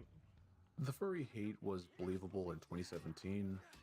It's kind of wearing thin in 2020. But starting with the social hypocrisy pillar, he says that the outrage against his take isn't genuine, since people eat meat and support meat and horse racing industries. It's like, I don't know. You go to some of those like Twitter threads of the ones being like, you must never forget that this man said that said that people shouldn't go to jail for having sex with animals, and then they leave out the part where I said, well, only if it's if there's literally no measurable harm or distress placed on the animal, which would make it literally less harmful than the entire farming industry, the entire breeding industry, right? Things that people are already okay with. But no, of course, you don't apply that same logic to people in those industries. You don't go to people who are like farmers or have ever been to like a horse race. So much more abusive than the examples I'm talking about. You don't apply that same level of criticism to them. I think you're full of shit. I think these people are so full of shit. Along with portraying the critique and mockery of his takes as performative outrage, he continues his argument on the false equivalence that people can't be against bestiality when not only does the meat and horse industries do horrible things to animals, but we allow the freak of nature known as the pug to exist. But yeah, I mean, like, I can have my own set of standards and practices, I guess, that I follow myself. It would be weird to put that blanket over other people, which is exactly the reason why I have that perspective on bestiality, is because that's literally what people are doing. Is people are going like, well, I think it's totally okay to go to a horse race and pump horses full of steroids and torture them and like literally forcefully impregnate other animals just so that they can have a specific type of breed, like non-consensual pregnancy. People believe that's fine in any case as long as it's just for breeding. To like literally take wolves and like force breed them into the point where they have like back problems and their eyes are popping out of their skulls like pugs and they can't even fucking breathe. Like that's fine. And then people come out against some guy that like sucked an animal penis or something. It's like, okay, you're being a fucking hypocrite. That's stupid. Like that's my point. It's not about like just it's more about moral consistency than anything else. I think people are fucking stupid. Moving on to the legality pillar, we return to the jackass example. Adam claiming that the only reason this stunt wasn't illegal was because the guys weren't gooning with their boners out while they did it. Yeah, as long as they're laughing about it, the implication to the viewer is like, oh, that's demeaning for them. They don't want to do it, but they're doing it for money, so it's funny. Like, it's an embarrassment for them. Whereas if they literally performed the exact same act, but they had boners and they were jerking off, they'd be in jail. Like, they'd be in jail. But because they didn't have boners and they weren't jerking off while they did it, they're not. And it's like, okay, well, is it about the animal at all? Because I don't think the horse can tell whether or not you're getting off on it. So it's clearly not about the animal anymore. I think people are fucking insane. I'm sorry, you think? Alongside that, he would again compare zoophiles to the LGBT. Except he doesn't. But he also kind of does. It's just, it's so bizarre, and also at the same time not surprising. And I think what people don't really understand about this whole situation is, like, you look back, and as I was saying earlier, morality has changed and progressed over time. And we as a culture right now, with all of our history and also our internet, right, we look back at these other cultures, these previous versions of our species, which, evolutionary-wise, we haven't changed much at all. In terms of, like, human history, we're, like, a little bit taller. Our brains are not that different, right? Our social structure is not that different. What dictates morality is what is considered taboo, what is considered a social societal norm. And so... A social societal norm. Like, how the hell in the 1950s was How the- everybody against gay marriage? What the hell was 1950s sodomy illegal? gay Shit marriage? like that. Or like the drug war, which now we're slowly getting out of. Like, people look back at these previous civilizations from like 50 years ago, which is not much at all, and think about, like, how the hell were people so stupid back then? They weren't any stupider than right now. They weren't any more stupid than right now. Literally, the only difference was what was considered a social taboo, what was considered a social norm. And the fact is that the majority of people Ire, right now lower are the damn exact ire. same people that, like, all these people championing for gay rights that are arguing against the same shit that I'm saying, you would have been against gay rights in the 50s. You're that type of person. You're literally that type of person. It's like, it's so stupid. And obviously these two issues are not equatable at all. Like, they're completely different issues. And I understand that if someone were to listen to my statement comparing those two issues, there will automatically be people being like, you just compared this to that, they're not the same. Yeah, of course they're not the same. Nobody said they were the same. What I'm talking about is the mindset. What I'm talking about is people's ability to think outside of what is socially acceptable and be actually critical about the world around them. And the vast majority of people are fucking sheep. The vast, overwhelming majority of people are fucking stupid. Oh, okay, my mistake then. He isn't saying that the moral outrage against gay people is the same as that against zoophiles. He's just saying that if you're vehemently against zoophiles, then you have a similar mindset to a bigot from the 50s who's against gay rights. Well, as long as we're not comparing the two, right? And finally, we have the animal consent pillar. This is, surprisingly enough, one of the only pillars that Adam would shift on. However, this shift doesn't exactly change the core of the argument as a whole. Adam essentially concedes that animals are unable to give informed consent like humans do. However, he does this to then argue that if that's the standard we're holding animals to, then we have to consider all animal-on-animal sex as rape. In one of Adam's Reddit posts that's read by TTS in the start of this video, it says, I do not believe that animals are capable of informed consent like humans are. The philosophical question is whether or not meaningful consent, from the animal's perspective, would require more than the dictionary definition of consent. If animals require informed consent for a sexual act to not be inherently abusive, then that would mean that animals cannot consent to each other either. It obviously makes sense to apply that standard to humans, but informed consent isn't something that literally any non-human animal on the planet has ever experienced regardless of human interaction. Now, I've already said false equivalence to the point that it doesn't even sound like a real term to me anymore, but this stance is actually mixing another fallacy along with it. It's called the naturalistic fallacy. Basically, it's the mindset of going, well, it happens in nature, so I guess it must be right. In nature, most mating between animals is governed through species-specific body language or rituals. Signals like pheromones or estrous cycles that signal receptivity within that species. In nature, there are also cases where mating between animals is done through sexual coercion, ranging from physical harassment to murking children to assert dominance. Because of how mating in the animal kingdom works, we as humans are unable to hold them to the standard of informed consent, not because animals are stupid or anything, but just because of animal behavior in general. Holding a dog to the standard of informed consent would be like putting a lion on trial for murdering a gazelle. It just doesn't make sense. And so because we can't hold animals to the same standard of consent we hold humans, sex between human and animal would be considered non-consensual. To say otherwise would be to imply that there are cases where humans don't have to abide by informed consent, something that no one would be stupid enough to argue because we all know where that talk is going. The year is 2020, and Adam's drunken rant still seems to be holding firm 5 years later. Not that he ever walked it back or anything. And yeah, if you watch that video and you've never seen it before, first of all, I didn't say anything untrue in that video. I didn't say anything factually inaccurate.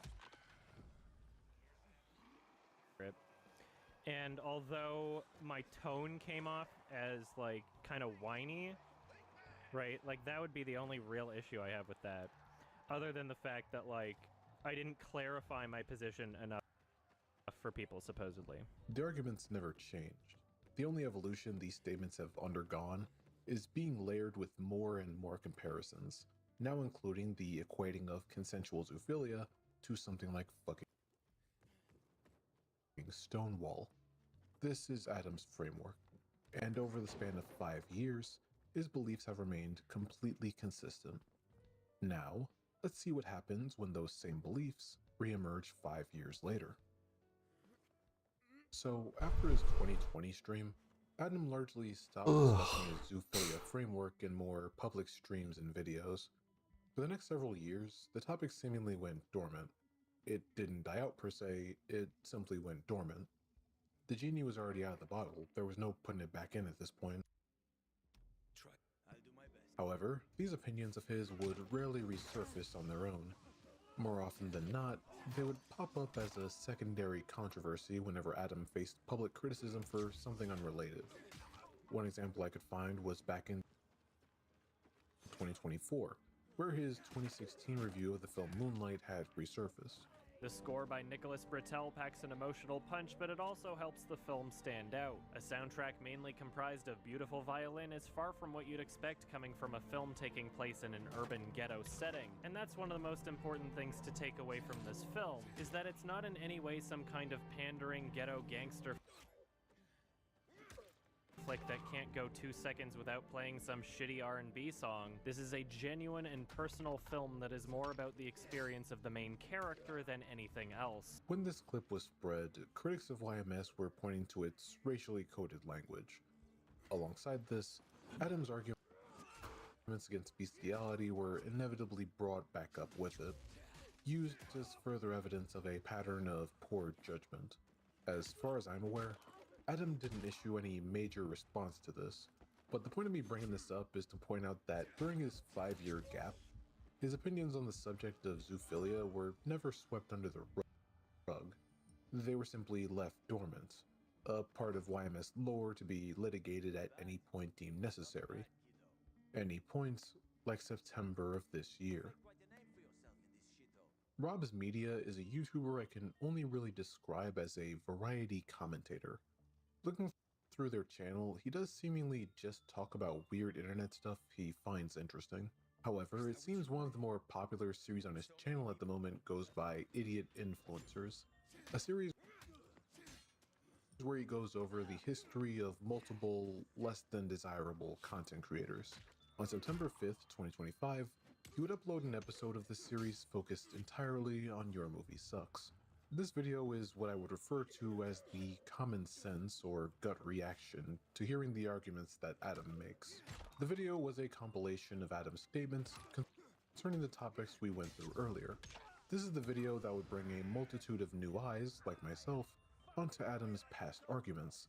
It presented his moral consistency as a pattern of degenerate and twisted behavior, rather than some philosophical perspective. As you can tell, the video had gotten a pretty effective amount of traction, re-sparking discussion concerning Adam's ideology. In fact, it was so effective at re-sparking discussion. 1, 2, buckle my shoe. 3, 4, buckle some more. 5, 6. I don't remember this shit. First public response to the video. Now, the problem was that when this video was released, Adam was out of town for TIFF, or the Toronto International Film Festival. Unable to make a stream or a video response, he would leave a massive 5-part, multi-thousand-word comment on Rob's video. Now, his response wasn't just a clarification of his stances like the past streams were.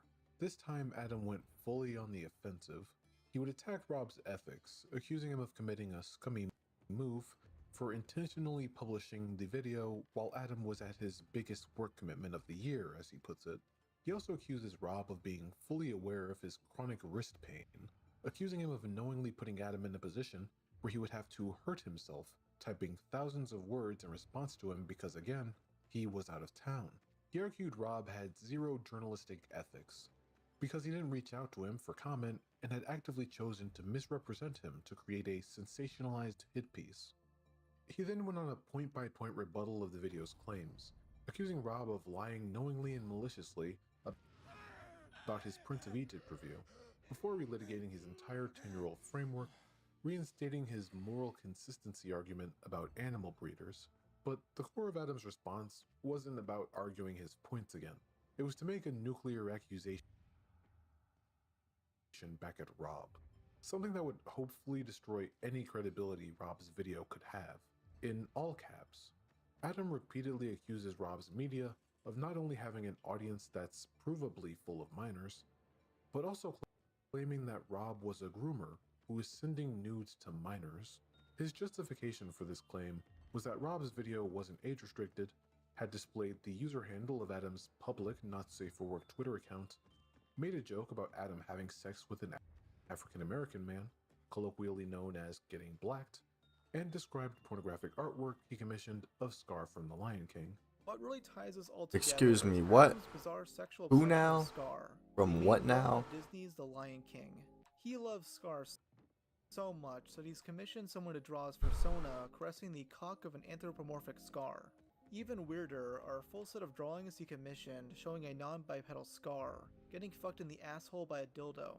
Yes, these exist, and can be found on his not safe for work Twitter account. To this, Adam responds with, "You are literally describing pornography to your audience full of minors and telling them where to find it. This is objectively immoral, irresponsible groomer behavior. It is way more degen than anything you've accused me of by far." Never mind the fact Rob's point here is pointing out Adam's obsession Dude, where the fuck with is this Scar guy? from The Lion King, as well as pointing out that he commissioned feral porn of Scar while being someone that argued against zoophilia laws. Never mind the video opening with a warning that this content isn't suitable for all ages. But this accusation persists into the summary of his 5-part comment. Adam writes, "TLDR, I said words Rob doesn't like, so he tries to paint me as an abuser with no evidence whatsoever, while he's simultaneously directing his child audience to porn and giving them instructions on how to access it." There is the obvious pitfall here that Adam based this claim on the assumption that only kids watch Rob's media, but we'll get into why this grooming claim falls flat on its face later in the timeline. At this point, it was clear Rob had struck a nerve in uploading this video. Rather than simply restating his framework for the umpteenth time, he decided to turn the tables on his critic, launching into an extensive essay in the comment section, putting his wrists in harm's way in the middle of watching movie after movie at TIFF.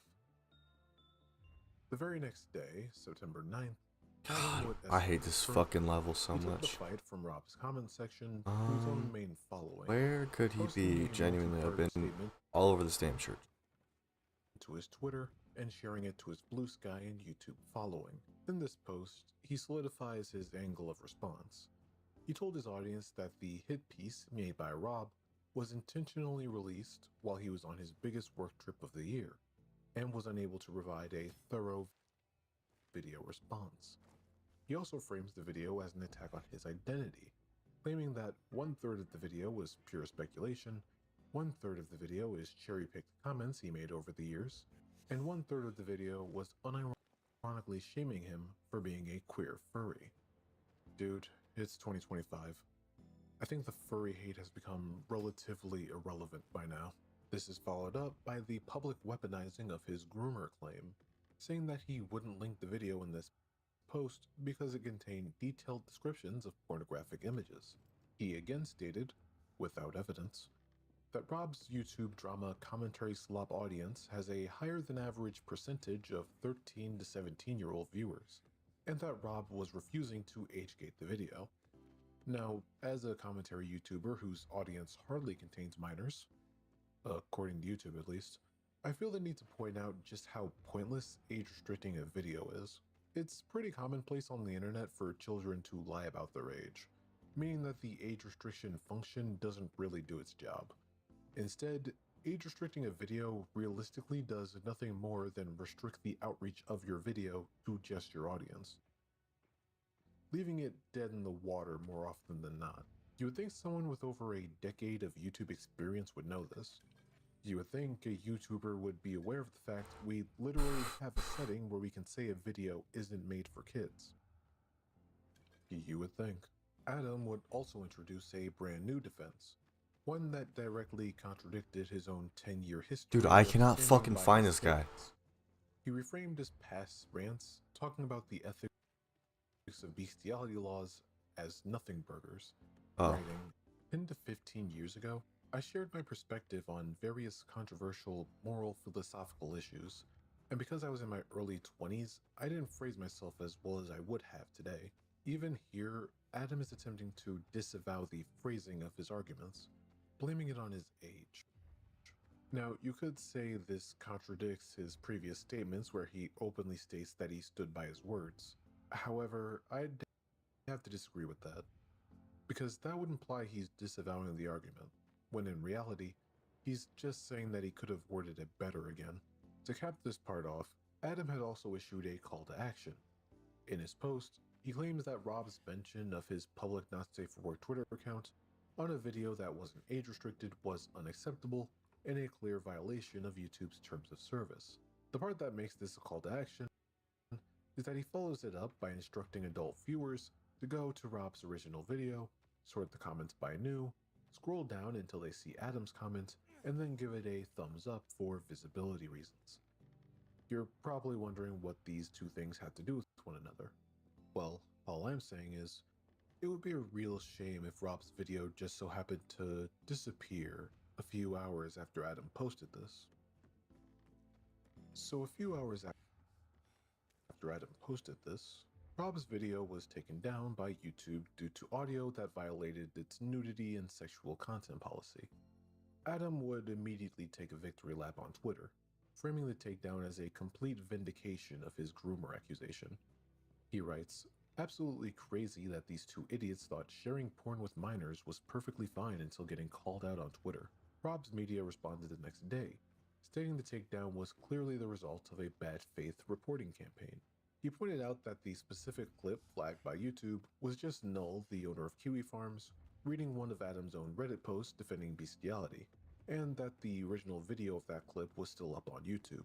Rob would tie this takedown to Adam's call to action, saying, "This video was clearly reported by one of Adam's fans."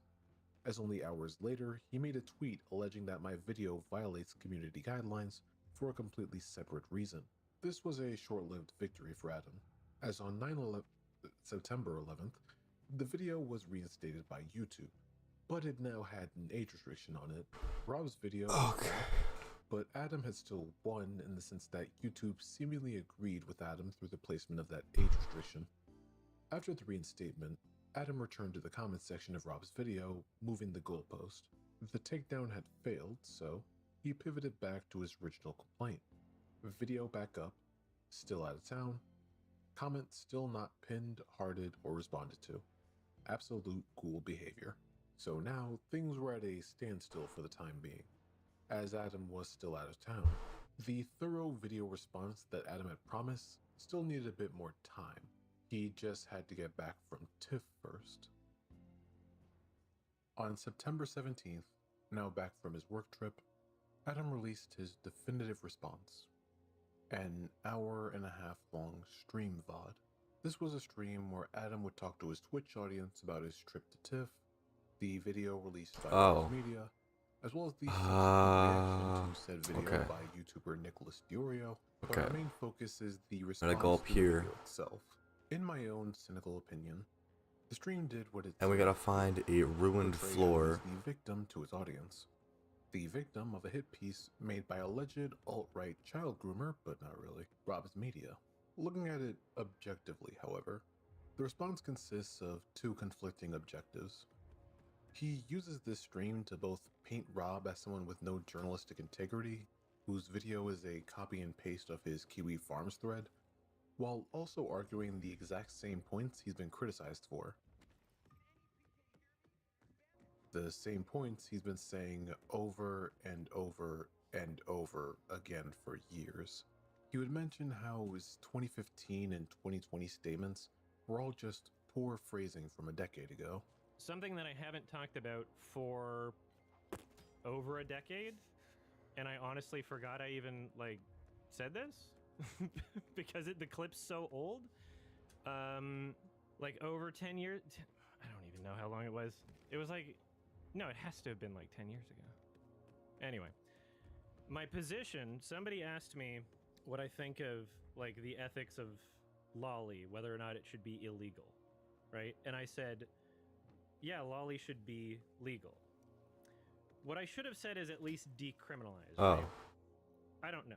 Like, I was in my early 20s, but I essentially have the same position where if there are only consenting adults involved in an action, even if that action is someone drew something that is disgusting, that I think is disgusting, that most of us think are disgusting and offensive, right?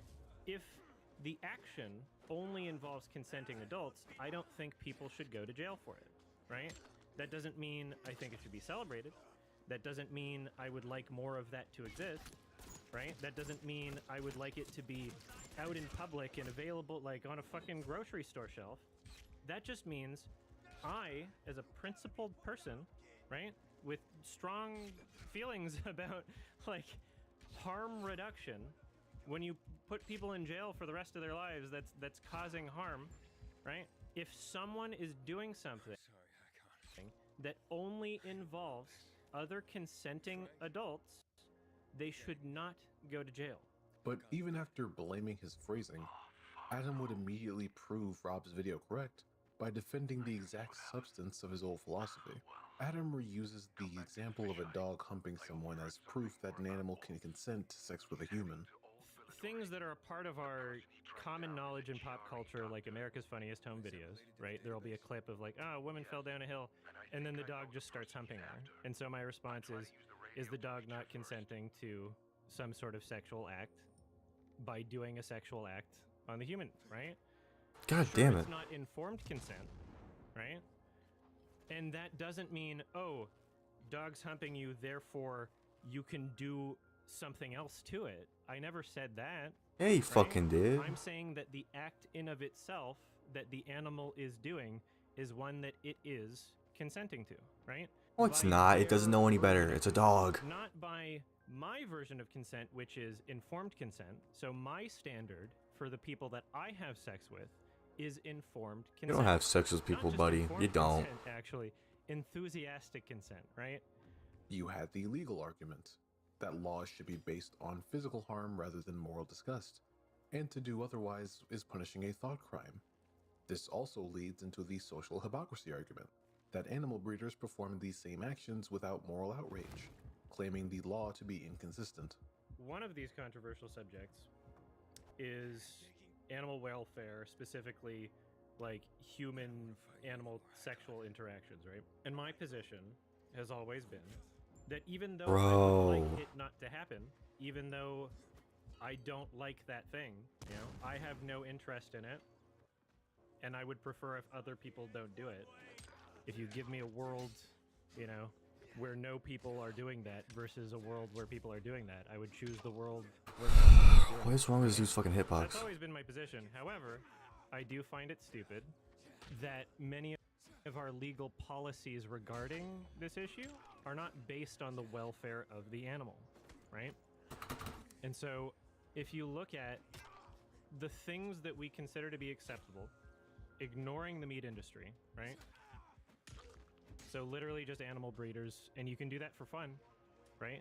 You don't have to be a licensed animal breeder. You can just be someone that's like, I would like to play God. I would like to combine these two animals into another one, right? That's legal, socially acceptable. In order to do that, like, they sexually interact with the animal, right? This is not a debatable fact. Like, this is real life. It's happening right now. There are podcasts of like doctors talking about the different ways they do it. They opt to do it usually by jerking off the animal because it is less harmful for the animal than letting them do it themselves. Like, this is true, right? This is verified, scientific, not debatable, right? And so that same action, right? If somebody is doing it but has a different thought in their head, right? If their thought isn't, oh, I'm going to take this semen and force another animal to be pregnant because I think it's funny or whatever, and I just would like to play God. If that's not their thought, but their thought is instead, oh, this is hot or whatever, people believe that person should be in jail. Which, if you believe that, that's fine, right? But just admit that you want them to be in jail for a thought crime, right? You want them to be in jail because of what was happening in their brain, not because of the welfare of the animal, right? If it was because of the welfare of the animal, then you would also believe that other people should be in jail for doing the same thing. Again, not even considering the meat industry, not even considering that. In this response, we also touch back on the grooming claim, Adam again making the assertion that Rob's audience is composed primarily of minors, with no actual proof to this claim. Adam's reasoning for this was that people were sending hate towards him after Rob's upload. So they released this video of me while I'm at TIFF. I don't even know about it until like 3 days into it.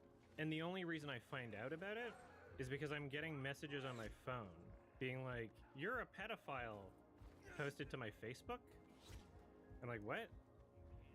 I'm noticing like, you know, other comment notifications, very unhinged, very like legit it seemed like minors. Just the way that, you know, the way, excuse me, the way that they were talking. Generally the type of people to, you know, go on a weird tirade and accuse, you know, show up to someone's page and start a thing like that. Generally, those people tend to be minors. And also, Rob's media makes commentary videos, so his audience has to be younger than that of Adam's. I pointed out that in the fucking video, this guy insisted on sharing a page with username unblurred, right? Showing exactly where to go of pornographic images of myself and consenting adults, right? And it's not just saying, hey, this exists, right? It's not even just saying the name of the website where this exists. It was describing pornographic images of me and describing the race of the person I was having sex with, as if it's relevant for it to be a black guy. I don't know why these people think that that's like... If you're curious about what his channel is like, that's a good idea, I guess. Yeah, no, it's not basically kink shaming. It's absolutely kink shaming. Because when I pointed this out in the comments section, being like, hey, this is against YouTube TOS. Also, why is this video not set to 18 plus? If you're not going to set it to 18 plus, just blur the username. Just blur the username. Why is it important for you to have the video set to all ages where minors could access it, and you know at least some are, because you make fucking YouTube drama videos? Come on. Hello. Like, that's a way lower age demographic than fucking talking about Synecdoche, New York, and Nuri Bilge Ceylan films, right? Like, you know that you have minors in your audience. Now, as if this assumption wasn't flimsy enough, Adam would go on to explain that his public not safe work account is set up in such a way that minors just straight up couldn't access it. I'll let Rob's response to this claim speak for itself. Now, the main thing I wanted to respond to here is Adam's claims of me being a child groomer and a pedophile. Yes, those are claims he attempts to make. This is over the fact that I briefly showed his not safe for work public Twitter account, using it to cite where I found certain images from that I obviously won't show in my video.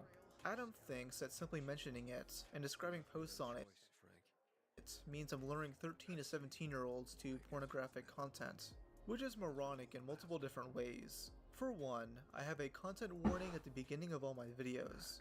I've always had the mindsets that older viewers are watching my content, which is why I've covered various risque topics over the years, like disturbing websites, dark history, and more. It's just not something that comes across my mind, which is why I also don't bother censoring OnlyFans usernames. Second, Adam mentions himself that minors can't access his explicit content on Twitter. as he's enabled settings that block them from seeing it. And I pointed out in the comments section, the settings that I have enabled on these websites ensure that if there are minors on the website, right, they don't have the ability to access it. And I tested this yesterday, by the way. I tested this. I created. What's wrong with my internet? Like, honestly. With like a 13-year-old birthday or whatever, just to test this out, because I take this very seriously, right? I created an account on this website just to test it out. You cannot see any of the media displayed on my page, right? So how would I be allowing minors in my audience to access these materials if you've put restrictions in place to prevent that from happening? It makes no sense. Trust me, I don't want to lead minors to that shit. I don't want poor little Timmy to stumble across videos where Adam is recreating Mr. Hands of Big Dick Randy. So, in his attempt to prove that he was being maliciously slandered, Adam decided that the best course of action was to personally repackage all of the takes he was being criticized for into a more colorful, less alarming package. He simultaneously claimed that this was all just naive early 20s phrasing, while delivering a passionate, hour-long defense of that exact same unchanged philosophy. I'm not going to have the time or energy to respond to all of it, but at the very least, this video now exists. It's a new one. So even though people could easily have linked the fucking one 5 years ago when this happened, this is the new one, I guess. A more thorough, explanation of everything I've already said. Completely harmless thought crimes that I myself don't even participate in. But my thought crime is believing that other people shouldn't be in jail for thought crimes. That's my thought crime. Yeah. To reiterate, having sex with children is bad. I don't want to see people having sex with animals. I would prefer people not to. I would say in most cases it's probably bad. There's some ways in which it's probably not that bad. I don't know. Maybe not worth throwing someone in jail over. Again, animal breeders, literally, this is a scientific thing. Shouldn't be controversial. He confirmed that his beliefs were still the same ones Rob was criticizing him for, and showed that his groomer counterattack was essentially just a way of getting heat off of himself. The guy who made the video refused to pin my comment for transparency. And yes, in that comment, I say, this is grooming behavior, and I call him out in all caps, and I do a little schizo shit, right? I was ass mad because I was typing this as I was at TIFF in between fucking, running around watching 4 movies a day, right? The thing that doesn't make sense to me personally, though, is why he would decide to be so carefree with the groomer label. He was aware other commentary channels would look into the situation. He even says he expects more coverage to come at the end of his response. I don't know if I covered everything. I don't know if it's possible to cover everything, because this is a situation where, the more people that comment on this, and there's gonna be more, they've made it very, very clear that they're trying to get more people to comment on this. The more people that comment on this, the more I have to address. It's like, what is the Sam Harris argument about, someone's lighting a small fire every, fucking 10 seconds, but it takes 10 minutes to put out the fire? So why make a flimsy accusation that someone's a groomer when you expect more eyes to be put on the situation? It just doesn't make sense.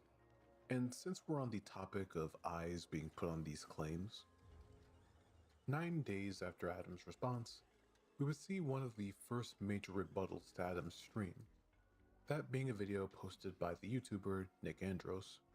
He would post a video that directly challenged Adam's new 2025 defense. The video was set to refute Adam's response using his own words against him. This is the video that would relitigate Adam's Silent Hill 2 ranting. as the commentary channels covering this weren't aware of it until this video has shed a light on it.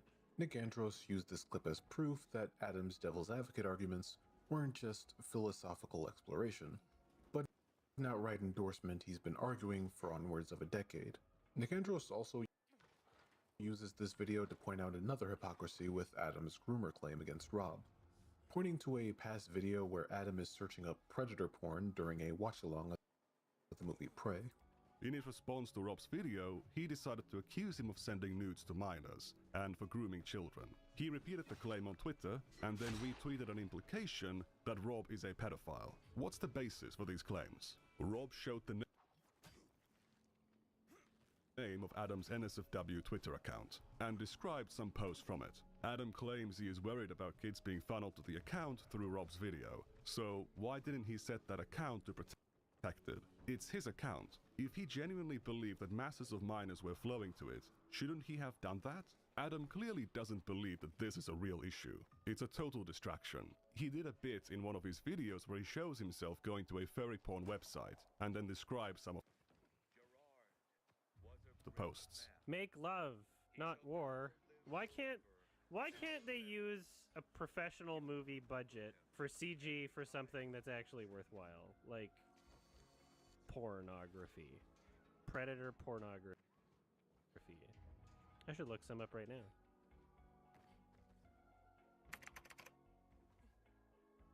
None of these are what I wanted. See, they put aliens in there too. There's one with a demigorgon. The top one they have like weirdly human eyes. It's not bad animation though. Holy shit, what are these? This is 25 minutes long? It's probably a distress signal coming from this ship. What the hell? Yes, I'm searching up predator porn. That's how invested I am in the film. He's telling kids about a website full of thousands and thousands of videos and images, and he's showing himself going on it like it's all normal. It's a casual, normal thing to do. I didn't describe any of these images beyond saying, oh, a demigorgon's in one, haha, that's funny. I didn't say what sex acts are taking place in the images. I didn't say who was penetrating who. And also, it's not in the context of, let's shame this person, right? It's not in that context. It's in the context of, haha, this movie's so boring that I'm gonna look up porn. No, that literally makes it worse. Rob is telling the kids in his audience, people who go on these websites and enjoy this material are disgusting degenerates and they should be ashamed. If Rob has impressionable children in his audience who take what he says seriously, do you think they're more or less likely to visit those sites? How do you think the impressionable children in your audience respond to you showing looking up porn as a casual thing to do when you're bored? You review and talk about kids' movies. There's no way you have 0 kids in your audience. But the hypocrisy of this claim isn't why I bring up this video. The important portion of the video is actually in the comment section, as Adam would post a comment response to this video. I swear to fucking God. In this post, Adam's entire defense hinges on disavowing the clip where he called himself a supporter of consensual zoophilia. As was mentioned in that stream, his explanation for this post was that he was drunk. His comment reads, "You can also hear me drunkenly stumble over my words trying to figure out what to say in response." Needless to say, I do not stand by that comment since it was phrased in a way that doesn't accurately represent my beliefs. I was over 8 drinks in, which was typical for my streams around this time. So again here, we have Adam explicitly disavowing the wording of his statements, blaming his drunken early 20s self for terribly communicating his points. But Nick Andros would immediately fact-check him in the replies, using Adam's own video as evidence. He rejected the drunk defense, saying, "In the original video, you stated I hadn't eaten anything. I had a giant beer earlier and I'm a little tipsy. If you were intoxicated enough for it to significantly impact your judgment, it'd be noticeable to the audience."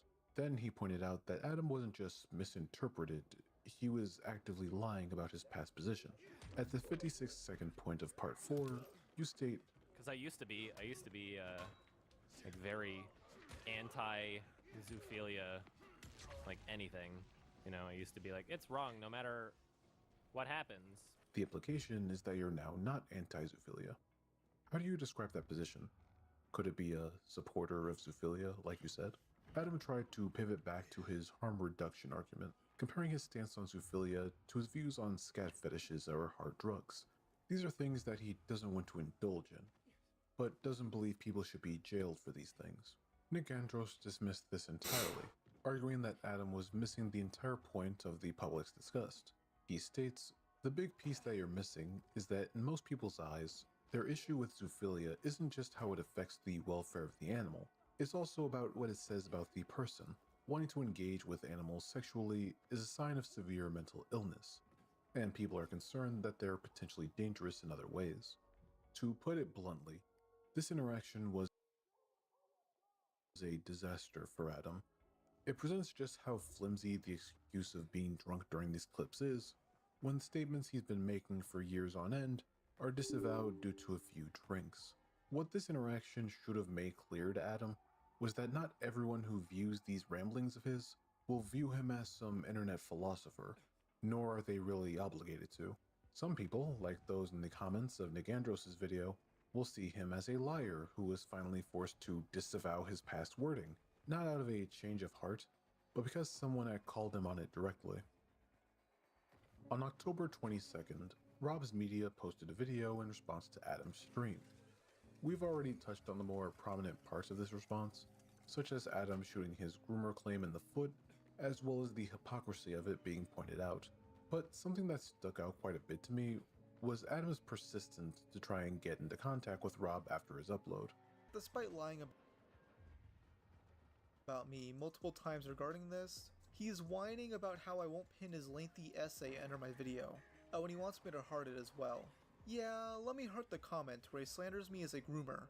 The fact that I wouldn't do this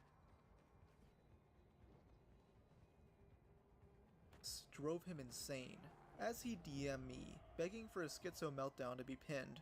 But this wasn't the reason why I blocked him. I did so because he went as far as requesting to follow my girlfriend on Instagram, seemingly in order to send her a DM too. Buddy, she doesn't want to talk to you. She's busy playing Overwatch. This to me crossed a bit of a line, and I've had no interest in directly engaging with him since. Now, to my knowledge, Rob's girlfriend isn't a public figure by any means, but even so, I would assume it's just basic etiquette not to try and contact a content creator by proxy of their family or partner. This detail just makes Adam's whole response come off as even more desperate than it seems. But the core of this video was to combat Adam's groomer accusation and strengthen the claims made in the previous video, using the newly acquired Silent Hill 2 footage to do so. All in all, Adam came out of this situation somehow looking worse in my opinion, responding to the critique and pushed back with all the precision of a shotgun. The next day after Rob's video was posted, Adam seemed to finally accept that this drama was a lost cause.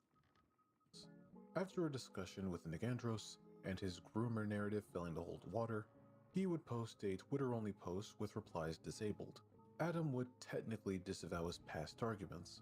I say technical because there is still the usual caveat to show that his ideology hasn't changed here. It reads, "To clarify for people who need it, all animal abuse is bad, whether sexual or otherwise. All sex with animals should be discouraged, regardless of perceived hypocrisies. If I could choose a world where no one is having sex with animals, I would choose that world." If you think any of these statements contradicts anything I've ever said, I either did not communicate myself well in that moment, or you did not understand me. This is Adam's way of invalidating every piece of evidence against him, creating a new narrative that's built on the usual expected excuse of Adam being drunk. He claimed his old rants weren't philosophy, but the products of self-medicating and an undiagnosed mental illness. 10 years ago, I was incoherent and irrationally angry in ways that I no longer am, partially thanks to getting proper mental health diagnosis and treatment. I am no longer using 6+ drinks of alcohol a day to self-medicate for mental health disorders I didn't even know I had. He claimed the Silent Hill 2 clip that had been uncovered was a misunderstanding. He wasn't speaking his own beliefs, he was just getting baited by his chat. The language used was the result of me responding to someone arguing in chat. I used the same terminology they were using, and I did not realize how it would be perceived 10 years later. Adam would also argue that the clips being litigated were ancient and statistically irrelevant outliers.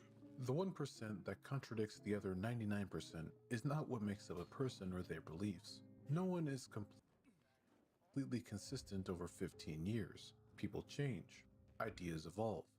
No one is expected to defend drunken words they said a decade ago, and I don't hold anyone to that standard. If you insist on believing the worst possible interpretation of what I said 10 years ago, then that is your choice. And to finish that statement off, Adam states that regardless of your thoughts on any of this, none of it matters anyway. However, even at its worst interpretation, these words have harmed no one other than myself. Either way, it does not reflect my current self, which should be evident by the fact that these clips are ancient. That's kind of the funny part of the whole thing, huh? Here we have Adam claiming that time has passed, his mindset changed, and yet just days ago, he was repeating the exact same chorus dance he had been repeating for 10 years now. Just in a less repugnant package. The way I see it, Adam isn't disavowing his core ideology. He's simply apologizing that his drunken words were irresponsible. Again, going by this post, Adam is no longer a philosopher. He's Adam, the open and honest weirdo overcoming mental health issues. He abandoned the old narrative and created a new one, pivoting to the story of recovery and looking forward to an even better 2026. So, what's the point of all this? Well, the purpose of this video was to document a 10-year-old contradiction. We've gone through Adam's 3 pillars of zoophilia defense over and over again. From the pillars of animal consent to legality to perceived social hypocrisies. We've seen that the core philosophy of each of these pillars has remained completely consistent for a decade now. The only thing that ever changed was the delivery. I drank a beer. To suggest that there's no such thing as consensual human/animal sex is to be the most naive person on the fucking planet. Dogs try to hump your fucking leg. That's all the evidence I need. I drank another beer. They'll hump your leg. They'll just start fucking a stuffed animal for no reason. They'll try to rape you. 3 beers. I do not believe that animals are capable of informed consent like human beings are. The philosophical question is whether or not meaningful consent from the animal's perspective would require more than the dictionary definition of consent. If animals require informed consent for a sexual act not to be inherently abusive, then that would mean that animals cannot consent to each other either. 4 beers. Oh no. There'll be a clip of like, oh, a woman fell down a hill, and then the dog just starts humping her. And so my response is the dog not consenting to some sort of sexual act by doing a sexual act on the human, right? And a Bloody Mary. I don't want to see people having sex with animals. I would prefer people not to. I would say in most cases it's probably bad. There's some ways in which it's probably not that bad. I don't know. Maybe not worth throwing someone in jail over it. The way I see it, the supporter of consensual zoophilia from 2015 was optically redefined into the harm reduction philosopher of 2025. He only disavowed the wording of his drunken rants when he was finally cornered by people like Nigandros. We've gone over his response to pushback, how he complained about people bringing up ancient clips while reiterating and defending the exact same opinions in his hour-and-a-half stream response. When he realized his philosophy was failing to win the argument, he escalated to bad faith accusations, attempting to reframe his critics as groomers while on his, quote, schizo shit. And when that failed, he pivoted entirely, abandoning the philosopher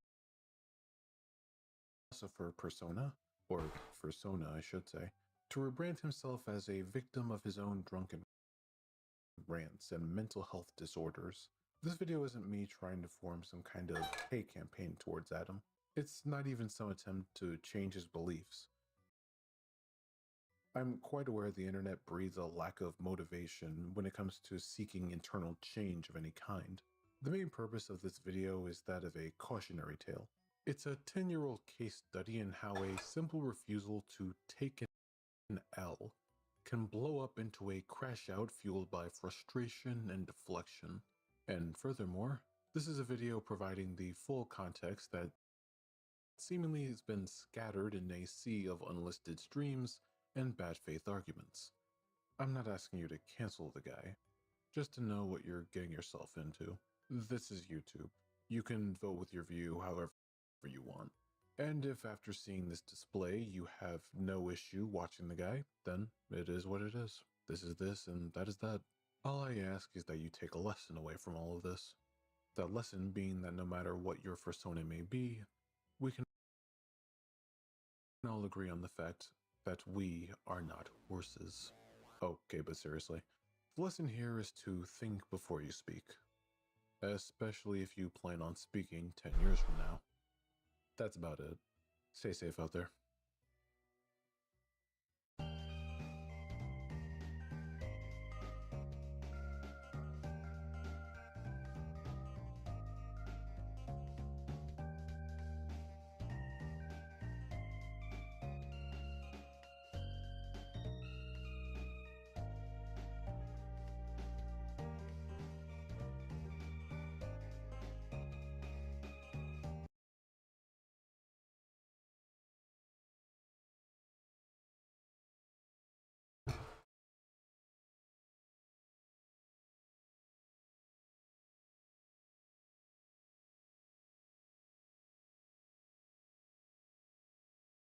What made him this way?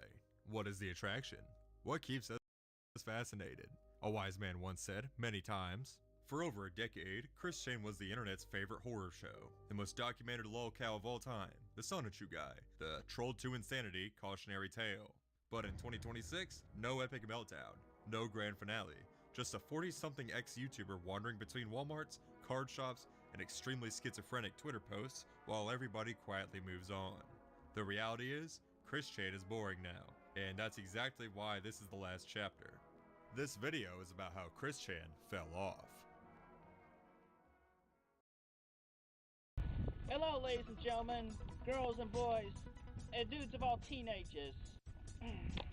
Yeah, I think every single person watching this video already knows who Chris Chan is, so I am not about to rehash every single saga of this man's life. You can go watch Geo Samuel if you'd like to see that. This video is going to be more about why the show is over, how Chris Chan fell off from relevancy, and why this is probably for the best. Now that being said, I'm probably still going to have to give a brief recap on this guy, so if you don't want to see that, then here's the timestamp so you can skip right past. You already know the basics. Autistic kid in Virginia makes Sonichu, gets discovered by a bunch of early internet forums, and in the mid-2000s being discovered by 4chan and Encyclopedia Dramatica as well, and becomes the lolcow template. Some people consider him to be the very first lolcow. Without a shadow of a doubt, he is the most famous lolcow and the most well-known.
years of trolling escalate from prank calls and fake girlfriends into full-on psychological manipulation, doxing, and constant harassment campaigns. Bagel time.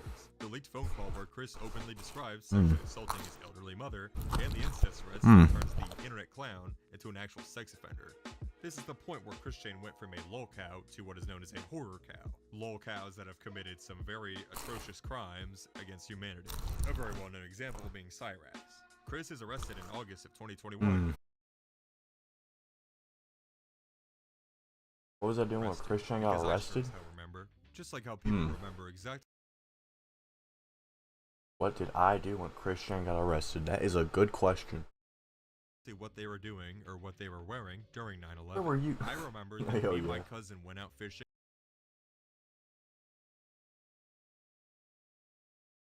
Why should I have I internet? had landed the largest largemouth bass I have ever caught in my life. Then I go home and I found out that Chris Chan fucked his mom and now he's in jail. So I want you all in the comments to tell me if you remember what you were doing when Chris Chan got arrested. Anyways, back to the video. After almost 2 years inside, Chris is suddenly out. Only 2 years. So crazy to me. March of 2023, Virginia's Vine system shows that Chris has been released Bro, what is wrong with my internet? by court order, and jail confirms that there is no Chandler in custody. Fact check. Independent American patriots confirm that yes, the literal motherfucker is no longer in jail. On August 8th of 2023, the incest case is dismissed. Wait, yeah. Under an autism-related deferred disposition arrangement, meaning that the court basically routes it. Christian got released because he was autistic. Well, sorry. Yet another W. Well, let's just watch this. Let's just watch this. Watch this. From our justice system. Don't you love it? Hide your boyfriend-free grandmas because Chris Chan is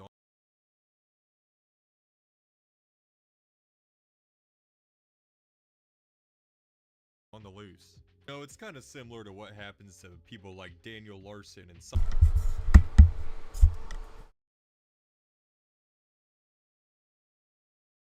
Cyrax, where pretty much nothing really happens to them when they get charged with pretty bad crimes.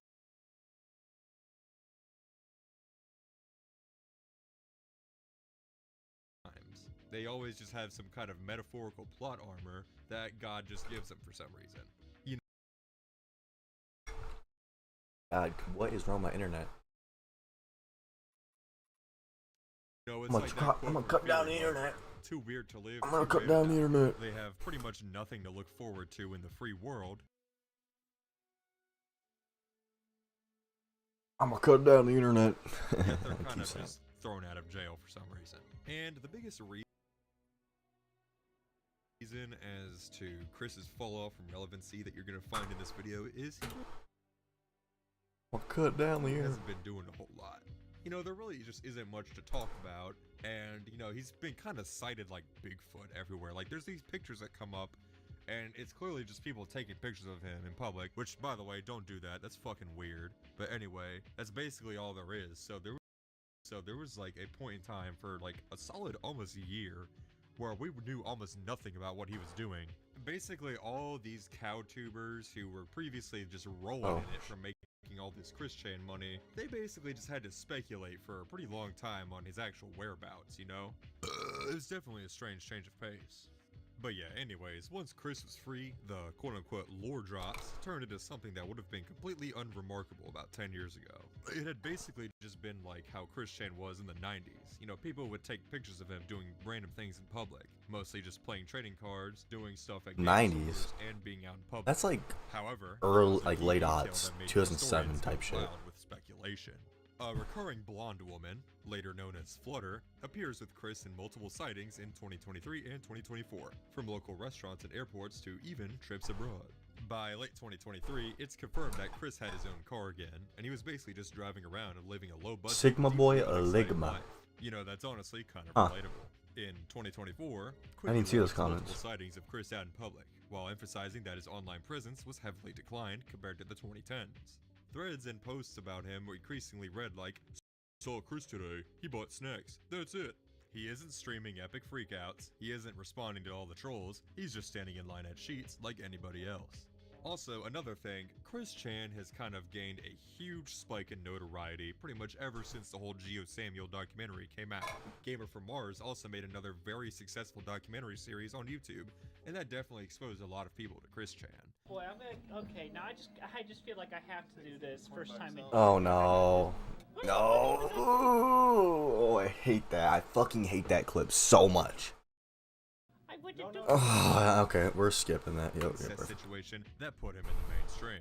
And with that comes a bunch of people from TikTok that know absolutely nothing about Chris Chan that want to be the next Clyde Cash. They're a bunch of unfunny weens that have absolutely nothing better to do with their lives. Not even troll someone like Daniel, who definitely deserves it. However, I will say this, I think it is pretty surreal and kind of creepy that Chris Chan just kind of became this cryptid that you could just see out in public. You know, if you're in, like, anywhere near the Northern Virginia area, there's a good chance you could run into this guy. That's not me saying you should go out and track him, but, you know, just be aware. Should do that. I see, the Kiwi Farms people are in the Telegram talking about Oh, Keffel. Ooh, yeah, I don't like Keffels. He's kind of like Lily Orchard in a sense. But Keffels is just a drug addict. And who refuses to get help. I have no problem with drug addicts. I have a problem with drug addicts who refuse to get help. Okay. And with Lily Orchard, she's like, I think she is a rapist. And a sexual predator who wrote a really, really, really, really weird fucking fanfic. Hey, look. The Keffels Saga. I bet you haven't heard that name in years. Keffels was another online figure who was relentlessly trolled on Kiwi Farms, even leading a campaign to get the farms taken down, which succeeded in late 2022, although the site went back up. However, you may ask, why is she getting trolled so bad? Granted, targeted harassment is never justified, and unfortunately she was the victim of a swatting, but why was Keffels so hated? Surely it's because she's a trans woman, right? Well, that's not the full story. In 2024, Keffels was exposed for a lot of the hate the associated with her is because she's transgender, but which is not warranted. She shouldn't be hated on just for that. There's a lot more you can make fun of her for. I think what's his face? Westside Tyler, that guy had some pretty interesting stuff to say about her. But I cannot find her. I'm talking about Tyler. I cannot find the video about her on his channel for the life of me. Not only having a Discord server full of minors, but also selling estrogen to minors behind their parents' back, all in order to groom them into transitioning genders. Since then, her and her husband tried to raise money for a go.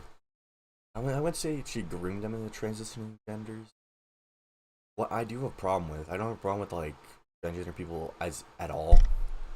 Like, I don't have a problem with any of that stuff. Like, if you're transgender, you should have every right as an American to transition to the sex you want to be, like what you want to represent, because you really can't change your sex. You can change your gender though. That's what's called transgender, across gender. But yeah, that's why the term transsexual is out of date, because you can't change your sex. You can't change your chromosomes. Just because you someone can't change your chromosomes doesn't mean that your gender is like invalid. That is stupid, and anyone who thinks that's a moron. What I have a problem with this is like this estrogen, like I'm treating it like any other street drug. Like, you don't know, like if you buy a random cart off Tor, like some kind of like dark web stuff, you don't know what's in it. You don't know what's in like the actual like liquid. Like, best case scenario with a fake cart, like it's just like a little bit of weed oil in the atomizer of the cart, and the rest is like vape juice. Worst case scenario is fentanyl. And on it, I think, yeah, it's similar to like this kind of estrogen. Like, you don't know what's in it. There's no quality control. There's no lab research on this. Like within like in legal states like California, for example, like there's always like this sheet that like has like a lab report on it. It's like, okay, we found this and this type of weed, this concentration. So like that's what my problem with it is, because you don't know what's in it. And there's already been like some, like I think there was a story about some like brand of estrogen having like literally the exact opposite. I think testosterone or something like that. I don't know the name of the brand. I think it was branded with like unicorns and whatnot. But yeah, That's my tea, but yeah, that's what I have an issue with. Because I don't have an issue with people transitioning. I have an issue with them getting this estrogen from an illicit source. That's what I have an issue with. Fund me in order to relocate and sue against harassment. Yeah, I don't like that. I hate expats. Like, I don't like people who move out of like the United States and start trashing on it. Like, it's one thing to move out of the United States for like business or work or just if you want to leave, but if you're just leaving there because like you hate America, like, actually, you know what? Yeah, you can just leave America. Like, America does have some issues, and I'm not saying it doesn't. It does, like, definitely. But whatever, man. Unfortunately, Keffels decided to embezzle over $100,000. Oh, and yeah. proceed to literally spend that money on drugs, among other things that were not a part of the legal fund. And overall, it was just a massive shit show in 2024. Oh, yeah. Now, this is not a video I forgot about that. Keffels, but how she became relevant to the story was the fact that in her campaign to take down kiwi farms, she held an interview with none other than Christian Weston Chandler, another innocent trans goddess who was bullied by the evil alt-right chuds. Basically, this entire interview is what you'd expect. Chris going off on his usual delusions of grandeur, Keffels ignoring the fact that she's platforming a literal rapist, and just Chris's usual narcissistic sob stories and that he doesn't deserve all this backlash. Though through the whole interview, you'll notice that Chris has a very detached way of conducting himself, which is a pattern that you'll pick up on pretty much all of his clips leading up to and after his release. Looking back, do you have any regrets? Well, I'd say just Well, just fucking my mom. essentially let myself fall for the theoretical X's, as I call them, and let them do me over.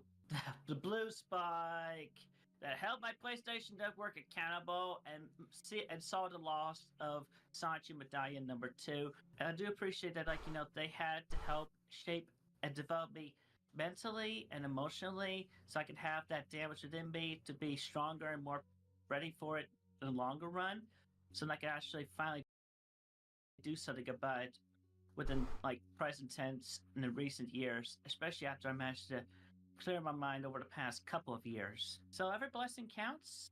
Also, not gonna lie, something I find pretty funny about the whole interview Bruh. is Chris clearly is not trans. In other news, water's wet. We've known this for a very long time. By his own admission, he says he has done it to hit on lesbians. And there's a really funny part of the interview where Chris basically goes on about how the trolls used to send him gay shit back in the day. And this is like right after Keffels is talking about getting doxxed and shit. Yep, all the homophobia. I mean, I was affected by that as well. And then just the trolls on the internet bullying me and thrusting gay images on me. Like when I had the Wikipedia and the individuals behind that, they just put them on the sides, these gay boy ads lead to porn sites or whatever. Just like this guy who is supposedly a woman just cannot cope with the fact that people joke about him being a homosexual. Like, it seems like your logic's a bit backwards, my guy. I think trying to become a woman by eating a bunch of estrogen and dyeing your hair blue and doing some unspeakable things to your own body, I think that's a whole lot gayer than just seeing some gay shit posted on your website, but who am I to judge? We will be sending hormones to dudes of all teenagers. To say that people grilled Keffels for this interview was an understatement, as this was one of the many reasons people used against Keffels. Oh shit. Yeah, I think Tom Dark really, what's his name? Tom, right? Turkey Tom. This fucking dude really, yeah, he's like, let's see how many videos he made. I want to see. Teenagers. To say that people Okay. grilled 1, Keffels for this interview 2, was an understatement, as this was one of the many 3, reasons people used against Keffels 4, when she went through her drama on the internet. 5. Bro, 5. We got 5 fucking Turkey Tom videos. Like, okay. I've always kind of disliked Turkey Tom. Like, it was never because of, his politics, I'm sure. I don't even know exactly his politics, but, I always just disliked him because he kind of gave, a douchey, superior vibe. And just kind of how lazy his content is. Like, I'm not saying my content is any better. Like, I'm literally just streaming, playing some random-ass video game, and, literally watching YouTube videos. That's it. What I don't like about him, I just never liked him, I guess. I kind of feel vindicated now that he got, outed as, somewhat of a pedophile, I guess. Like, I guess like a lolicon would be more accurate. He's not like a full-on pedophile, but he's still like a fucking weirdo. So yeah, I feel vindicated. I've always hated that fucking guy. Apples literally scraped the bottom of the barrel, getting a literal incestual rapist to come and defend her on a show just because people were saying mean things about her on the internet. Although, despite the criticism that she got for platforming a literal sex offender, she didn't really succeed in giving Chris any momentum, which, in all fairness, would be impossible given Chris's Godzilla-sized digital footprint. Instead, this just gave us more Chris fatigue. It proves that there's nothing new here, just the same old delusions in a slower, emptier package. Only this time, it's like he's being dragged with the social movement just so someone would listen to his incoherent ramblings.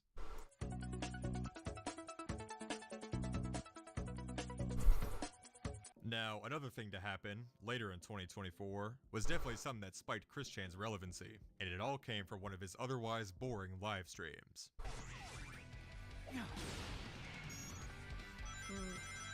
When the child is actually coming into play, or somewhere around that point, or I just might keep y'all in the dark and let y'all know it and wait till.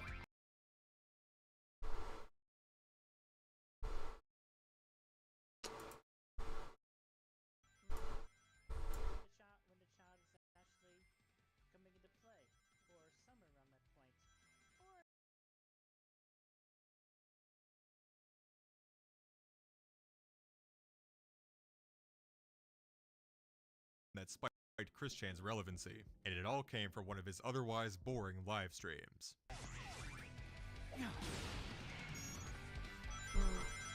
When the child is actually coming into play, or somewhere around that point, or I just might keep y'all in the dark and let y'all know it and wait till after the child is born. When somebody donated to him on a live stream, by the way, this guy's a fucking loser, I don't know why he'd give money to a sex offender, he asked Chris Chan when he was going to announce that he was having a baby, because apparently this person had some insider knowledge that nobody else knew.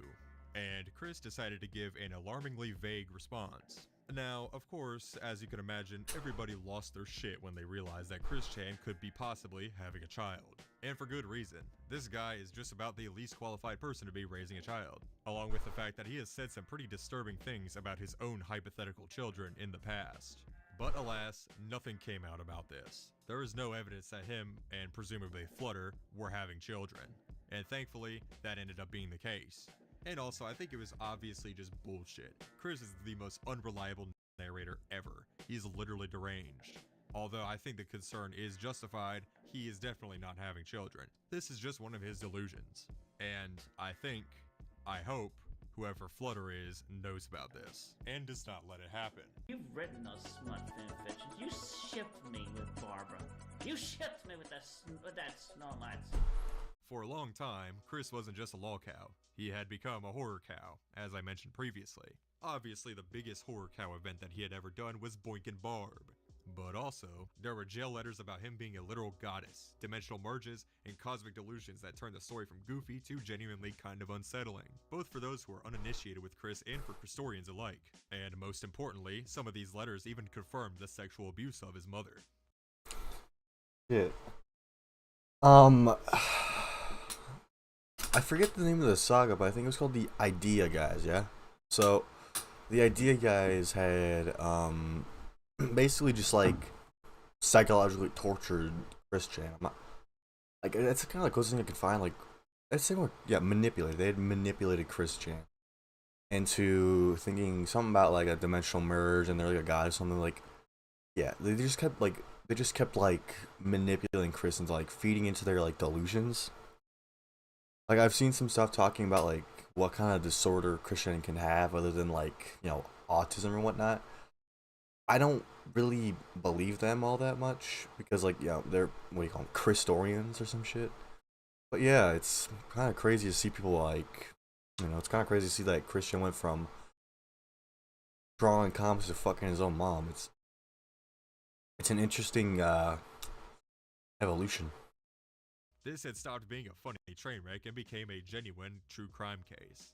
It's a depressing reality that there is no cure. no redemption arc, and no entertainment value left that doesn't look like punching someone who's already been completely broken. Also, Chris definitely isn't very free anymore. As I mentioned, he has some caretakers, known as the Praetor Group, and to be honest, we really don't know a whole lot about them. The Praetor Group? They've definitely got Chris down on. Wait. Like the Praetor Group, like, are these guys like actual like trained like professionals, or are they actual? Are they just like a vigilante group kind of deal? On lock and key, and they realized that unfiltered internet access for him really was never a good idea. All of the trolling definitely shaped Chris and who he was. Not saying that it wasn't justified, or that he isn't worthy of criticism, but you know, it definitely didn't help. And also the fact that his parents did not know how to handle a child with autism, especially in the 1980s. Also given the fact that they did not understand the internet, and there was a large generational gap between them, which is not good for a child with a social disability. Chris Chan wasn't just a lolcow, he was a historical artifact of a very specific internet. The quickie and decades of forum threads have turned him into one of the most obsessively cataloged individuals alive. Every forum post. I think like the most common like moniker he's like referred to as the most documented person in history. I wonder actually, is that true? Who is the most documented person in history? Prophet Muhammad is often cited as the most well-documented person in history due to the extensive minute details of his daily life recorded in Hadith literature. Other frequently cited individuals include Jesus Christ, Buckminster Fuller, who documented his life in the Dymaxium Rhino, okay, and in the digital age, internet personality Chris Chan. Huh. Dang. The only time AI actually like did something interesting, actually helpful. I mean. Every Facebook rant, every weird drawing, archived, timestamped, mirrored across wikis and forums. This simply just can't happen again, because platforms are more aggressive with bans, privacy protections, and content nukes. Sites like Kiwi Farms have been deplatformed and pushed to the margins, as seen with Keffals. Also another thing, the internet was a much more toxic place back then. I'm sure any of you who have survived to see Modern Warfare 2 lobbies know just how toxic that shit was. Now we live in a day and age where you could just mute people who are harassing you. You get instantly banned if you even troll anybody, and cyberbullying is a much more known. I feel like and there are measures against it. I feel like cyberbullying is really just. I feel like people who get cyberbullied are way too overdramatic. Because you can just press the block button or just log off. Like, you can just do this, literally. Just press the shut down button. It's easy. Just turn it off or make a new account. And it's taken way more seriously. I don't know about you, but if you were like me and you were in public school in the 2010s, cyberbullying was a major issue that they talked about, and they drilled it into our heads that it was not acceptable. These are changing times. Also, another thing, all of these forums that Chris Chan were on are pretty niche now. Kids aren't really using them anymore. If they want to bully a lolcow, they'll probably just do it on TikTok. However, back in the early internet, forums were extremely popular, and they were kind of your go-to source of social interaction. Point is, all the modern lolcows are interchangeable clips, while Chris Chan is a 20-year-old case file. You'll still get your weirdos, freakouts, and manipulative trolls, but you'll never ever again get a single person whose entire adult life is documented, cross-indexed, and narrated in real time by thousands of obsessed strangers in the way that Chris's was. Now honestly, this isn't really a good or a bad thing. It's just the reality of how the internet has evolved over these years. I think we should be thankful because a lot of the shit that we knew about Chris Chan, I think a lot of us would rather not know. Plus, I genuinely cannot think of a bigger waste of time than just reminiscing about Chris Chan. Honestly, there's much more productive things I could have been doing with my time than just sitting down and making this video. I could have made a video that taught you a useful life skill. I could have made a video about my cute little lizard. I could have made a video about anything other than this predator. But here we are. Alright, we're playing Phasmophobia.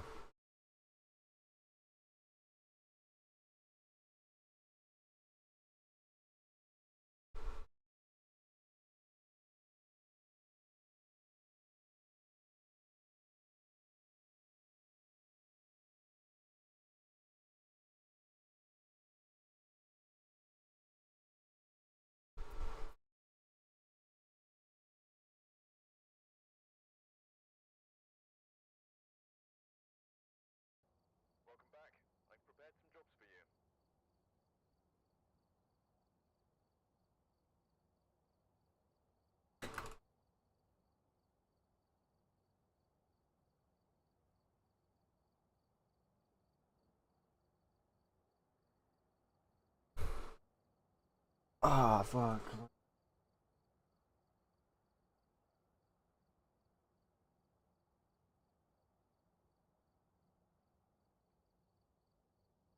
Okay.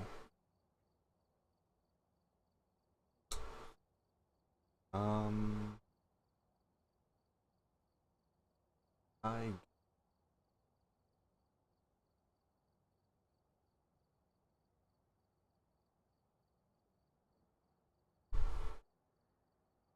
Ghost on the West Side Tower to fucking murder me.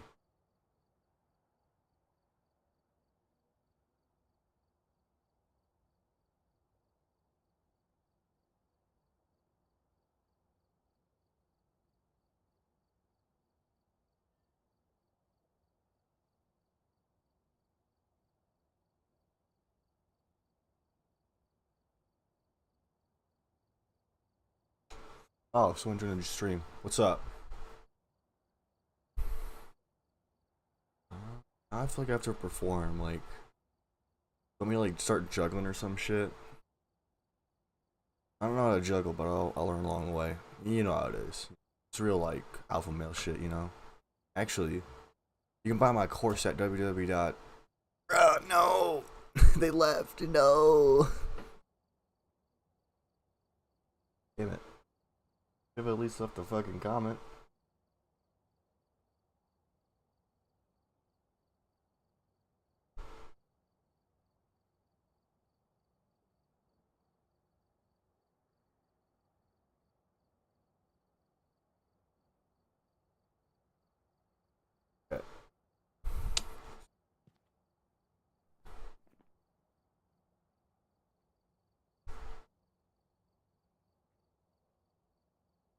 Damn, I've been streaming for like 4 hours.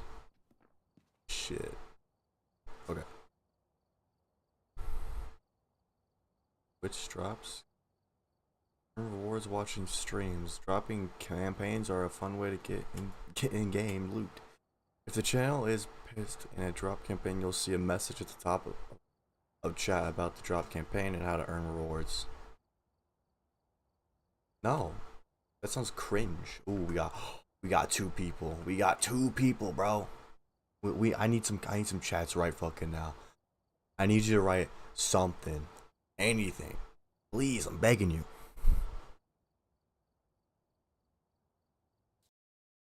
Let's see what we got. Let's go classic Tanglewood.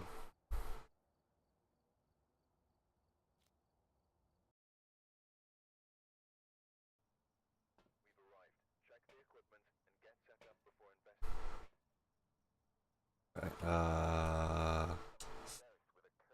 oh, got Chris object. Fuck, I haven't played this game in so long. Let's see. Camera. And, EMF.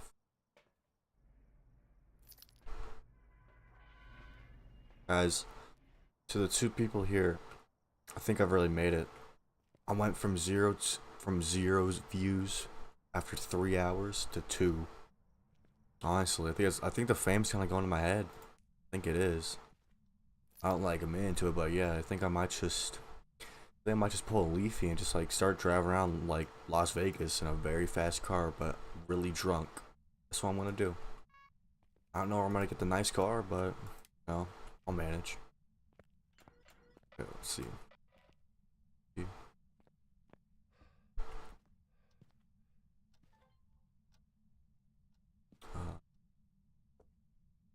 Are you 2 people just bots or something? Oh no. Please don't be bots. I'll be so angry if you're bots. Okay. Okay, let me check my audio real quick. Okay. Yeah, like that. That should be good.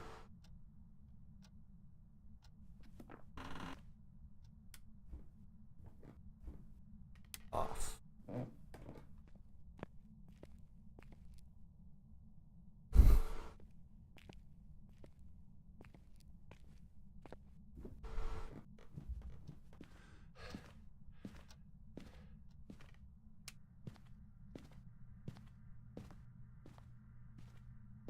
Okay, there's tarot cards.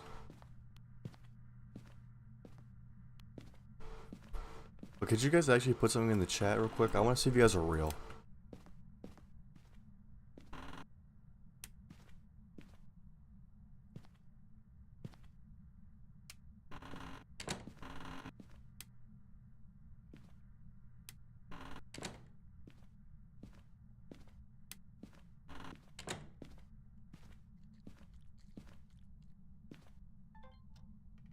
Oh.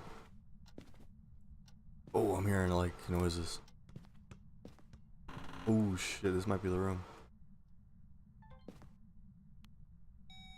Oh yeah, we got EMF 3.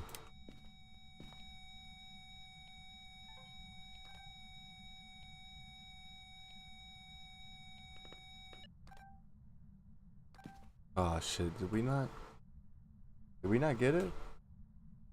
Oh, that's so cringe, bro. That's not very skibbity. And okay. Oh, I think you guys might be bots. That's so sad.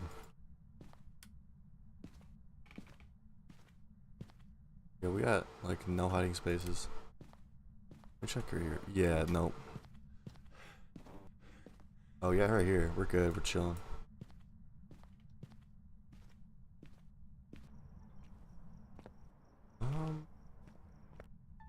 Okay, so this room has some activity, but it stopped when I turned off the turn on the lights. Let's just turn the lights back on. In the room. Okay. Yeah, we got nothing on the door. I'll turn that off. I'll turn this one off too, just in case it goes is in like that hall area. Oh no, they all left. That's so sad. That's so sad, bro. Come on. Just when I was letting the fame get to my head, bro. Come on. Okay, let's do night vision.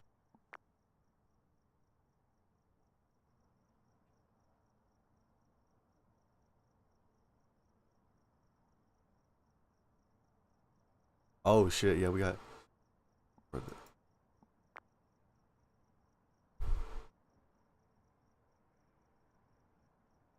Yeah, that might actually be the ghost room.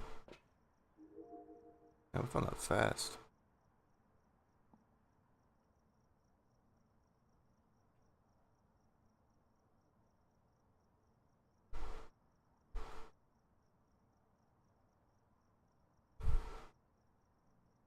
Okay.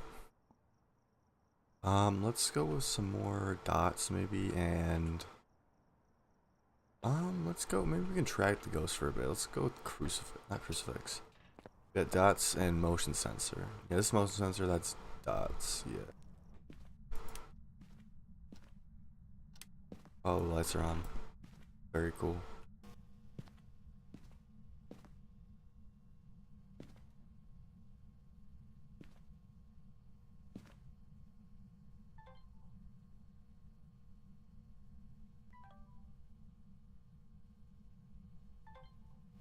Oh, it is a little chilly in here too.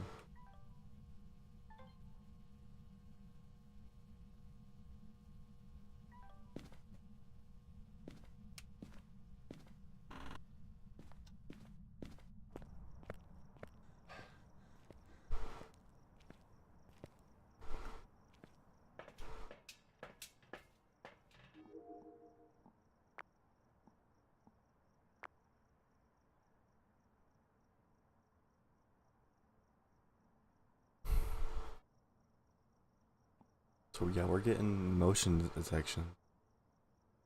Maybe if we put one like right in front of the dots, like we'll be able to like rule that out. Got sound recorder too. Okay.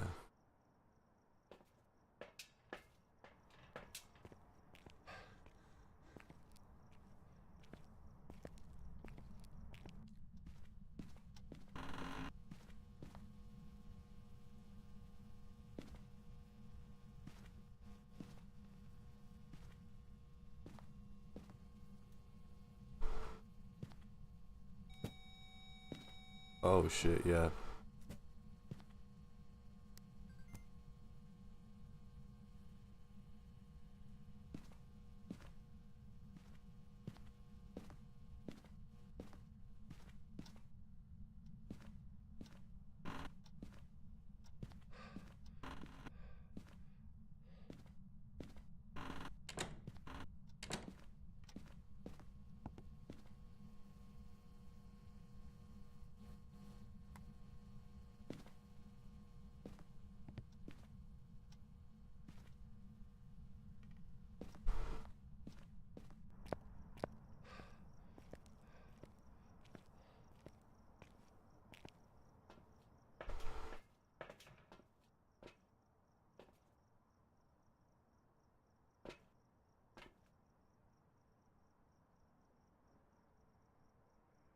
Okay.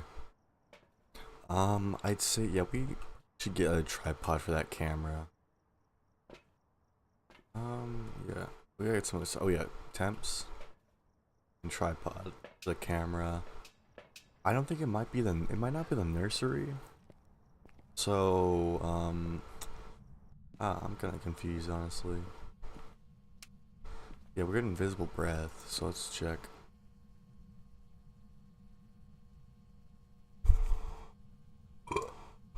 Okay, we got 41. Out here, 52. In here, 69. Nice. In here, let's see who we got. 70. So this is the coldest room in this area right here. Okay. Yeah, literally. So 40 degrees. Wait. So, what was this temperature over here? 55. That's a 15 degrees difference. Okay. Okay. I'm almost certain this is the ghost room. I'm almost certain.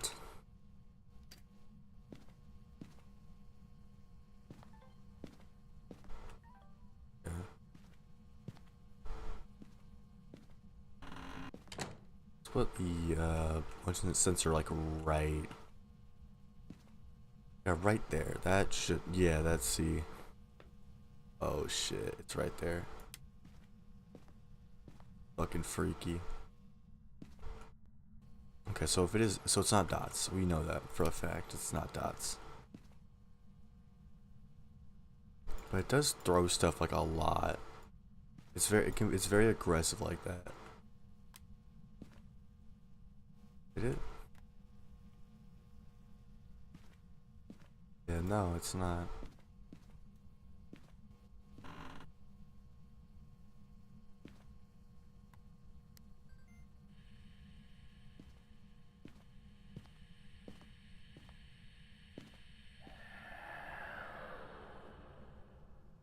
Okay. That's very nice. We got a recorded paranormal sound. Okay.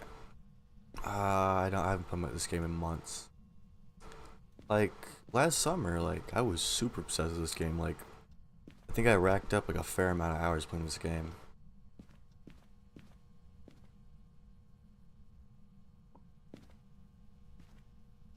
Check the temps again.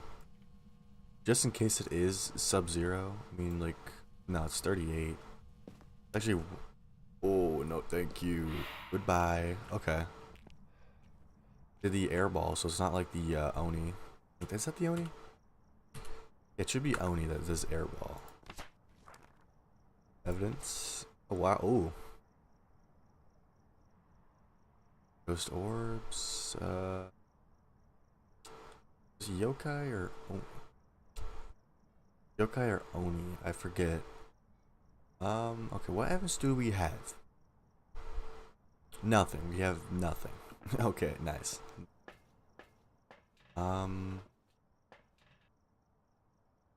It wasn't like this before. Okay, so we are getting like... Yeah, we can't pan it. We zoom? No, we cannot pan, tilt, or... We cannot pan or zoom. Yeah, we're getting... Where are we getting that activation?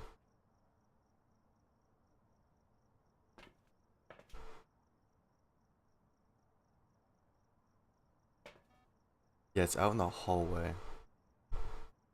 Okay. I forget what difficulty we're on, actually. I think it's professional. Yeah, it's not perfect. It should be professional, not like nightmare or anything. Cause like, look, we're the whatchamacallums aren't smashed, so we're good. So it could have changed rooms, cause I think actually I'm hearing some stuff right here. Let's check. 42. Okay, it's warming up. 47.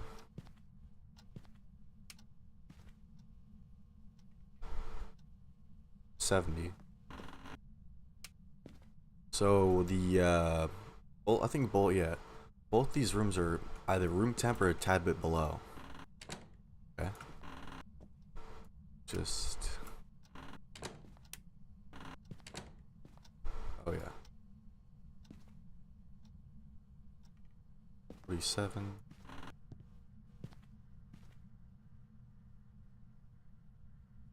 $69. Well, we are having an interaction with the lights in there, though, so that is actually really interesting. Maybe if we shut off the lights. How the fuck do I drop shit? I forgot.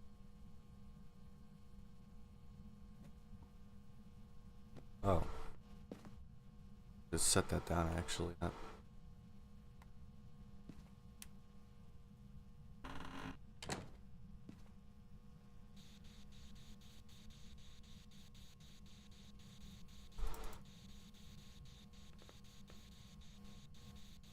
I really prefer this, like, the button version, where, because it's a lot more, like, every time you press a button, you know that, like, you were making the proper prompt.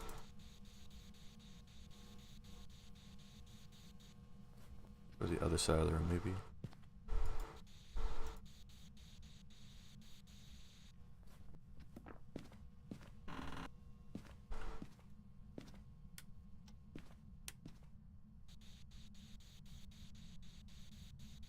A young individual. Ooh, yeah. Got spirit box, and I think this room, yeah. Oh yeah, it's this room for sure. What was that? Like, it was like almost like. Okay.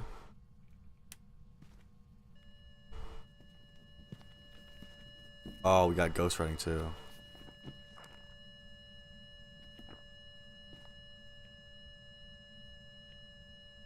Okay.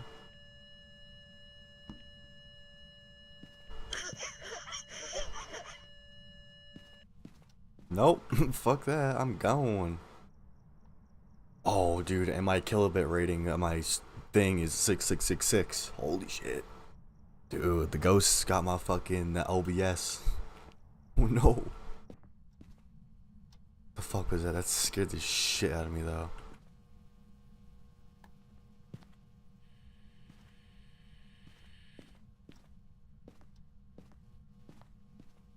Oh man.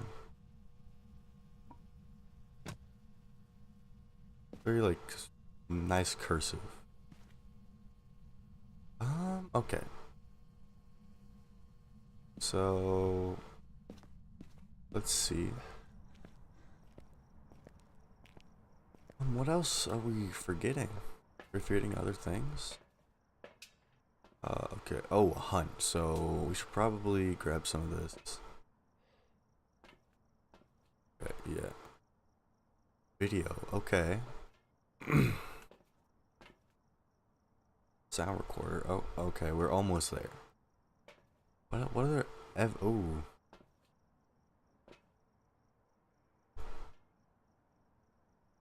Oh yeah, that is the only motion sensor we have.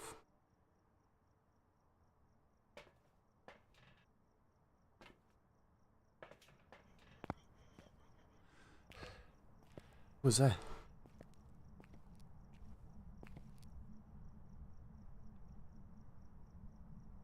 Oh god, it's like when I first played this game, I'm too scared to enter the house. Jesus Christ.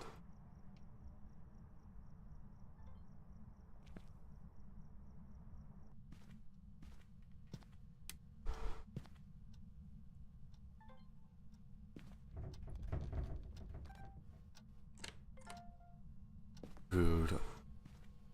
Oh shit.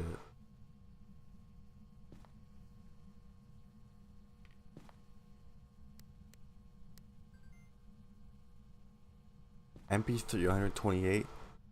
128 kilobits ain't shit, bro. You ain't catching nothing. You need like lossless stuff. I'm talking like, oh fuck. No, thank you.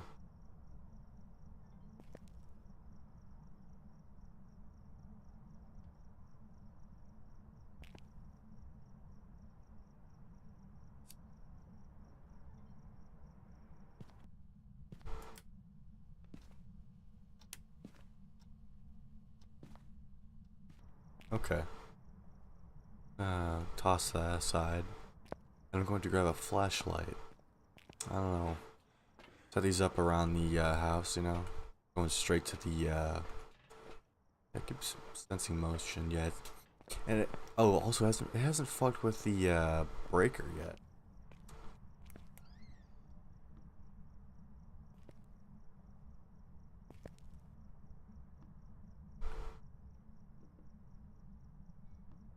Shit.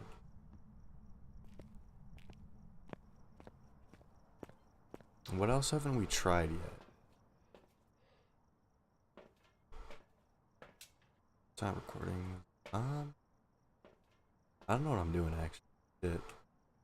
We got 61% sanity. How long have we been? 20 minutes. Okay. 20 minutes. Oh wait, did they shut off the fuck? Okay.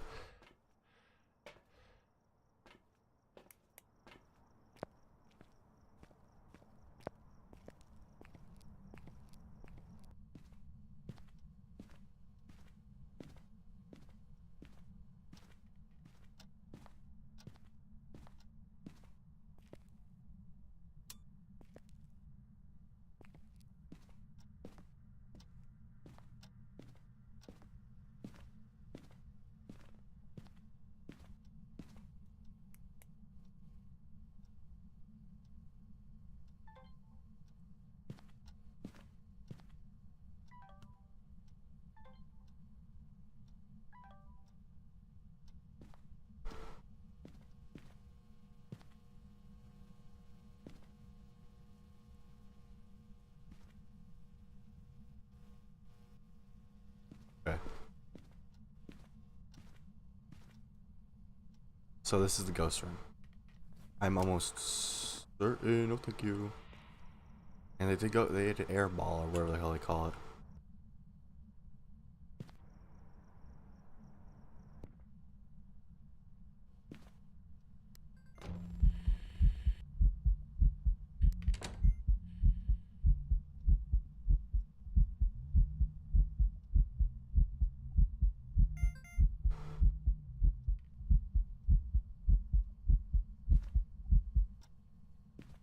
Nice. We got ooh.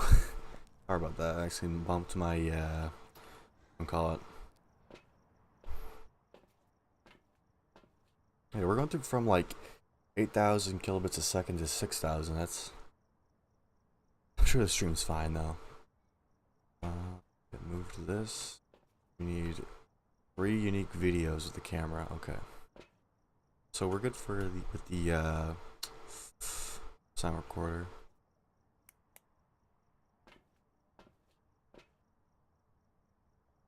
Let's try if it. Let's see if it like fucks off when we use a crucifix. See if it fucks off like when we place one down in the area. Cause it hasn't been like too aggressive. It hasn't been throwing stuff that much. Like these shoes are still here, for example. Oh hell no.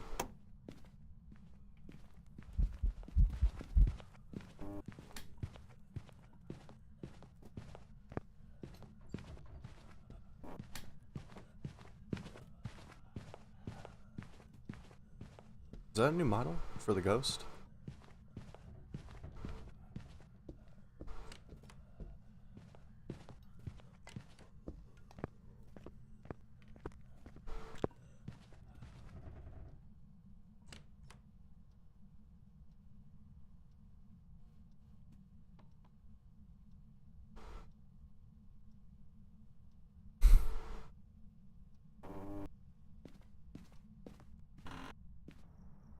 Okay.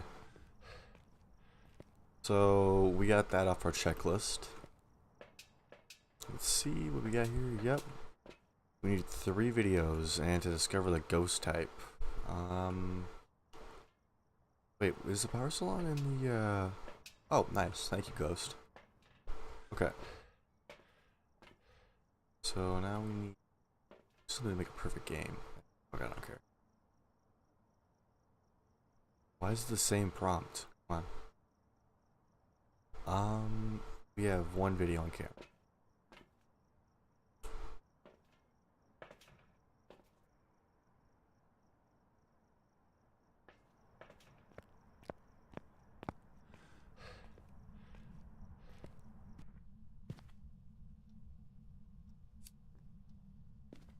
That's weird. It became more aggressive when I pulled up the crucifix. Checking temps again. I just want to cover my bases. Ooh.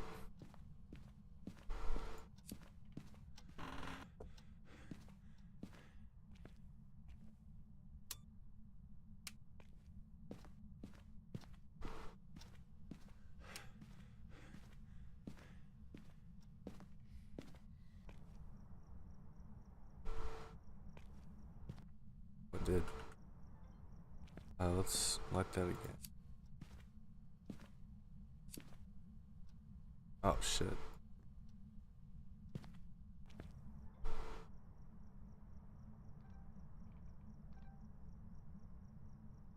I'm just gonna kind of spawn camp this candle real quick. Wait, are candles considered like video evidence though?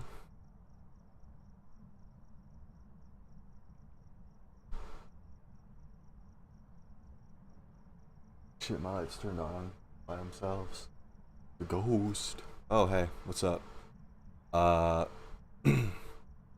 guys, someone watching my video, nice. Could you actually write something in chat for me? I just want to see if you're like not fake or anything, like a bot. But like right now, we're kind of just spawn camping this candle right here. Trying to see if the ghost will like blow it out. Bro.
Ooh, yeah, we had a ghost event too.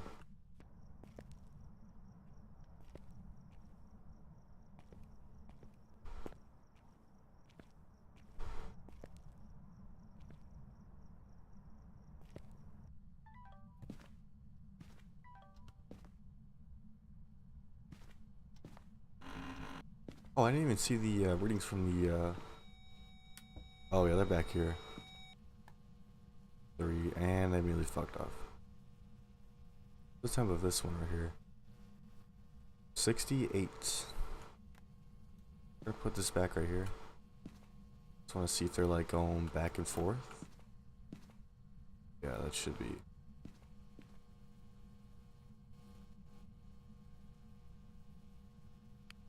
Go check this room right here.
So I think it's going in the bathroom.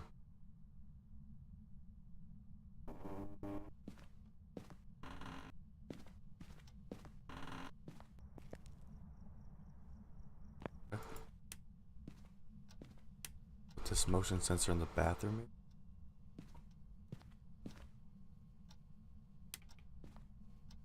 Check temps in there too.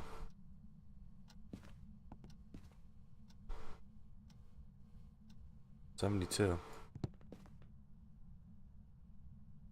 70.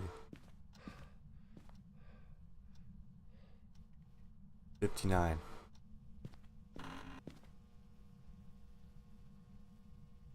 69.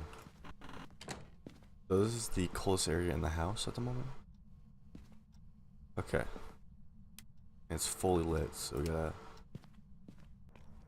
grab. I'm gonna grab another foot. Okay, so we have two cameras, one set up in the nursery and another set up in the hallway. So I guess check those. That one doesn't mean anything. Yeah, I'd say I want to get a better angle, so I'm gonna get another one.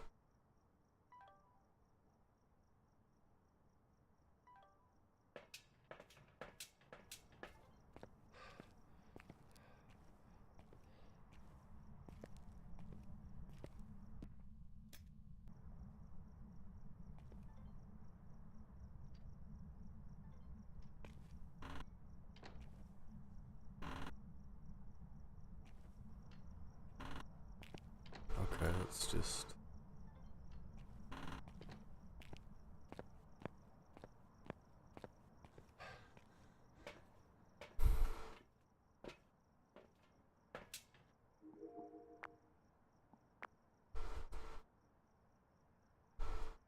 Okay. So it is throwing stuff around. Let me check the general real quick. I'm pretty sure. Let's see. Okay, we got Poltergeist, Moroi, Mare, and Diogen.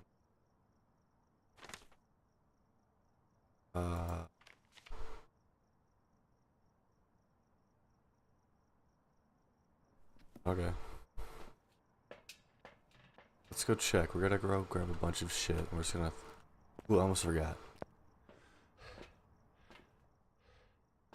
We're gonna, or we can just put it in a pile. Call it a Polty pile or some shit.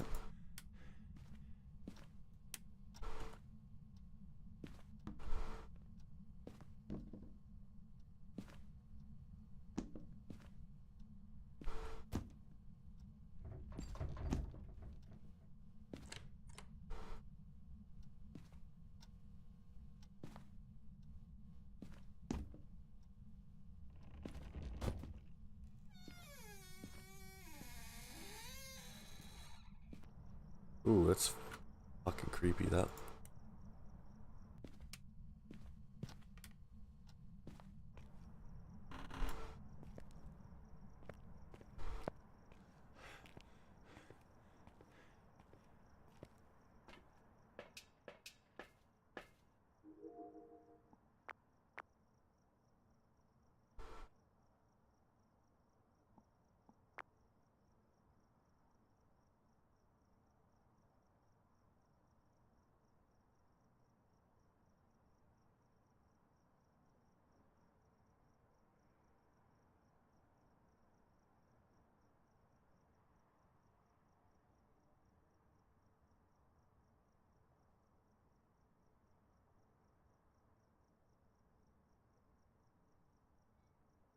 Okay, we got nothing.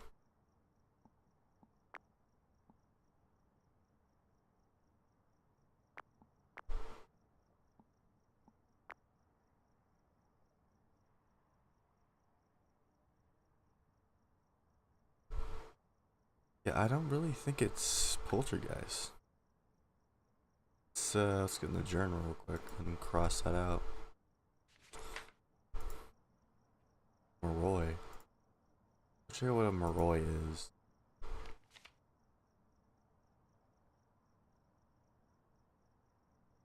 Oh.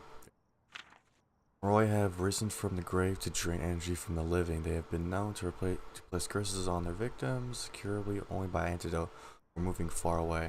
The weaker their victim, the stronger the Moroi becomes. From hypoosmia, weakening them for hypoosmia, weakening them for longer periods. Okay, freezing temperatures. We haven't gotten freezing temperatures yet, so we're gonna cross out freezing temps just because. Spirit. Yeah, we're gonna check out Spirit now. Spirits are very common ghosts. They are very powerful but passive, only attacking when they need to defend their place of death. Yep. to the utmost degree, killing anyone that is caught overstaying their welcome.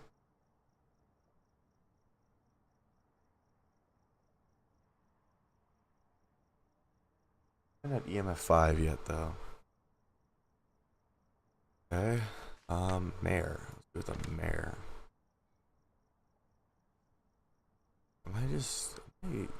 I should be there here.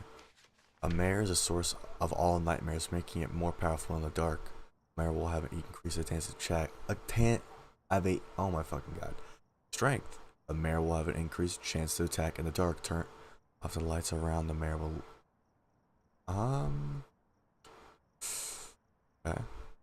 Okay.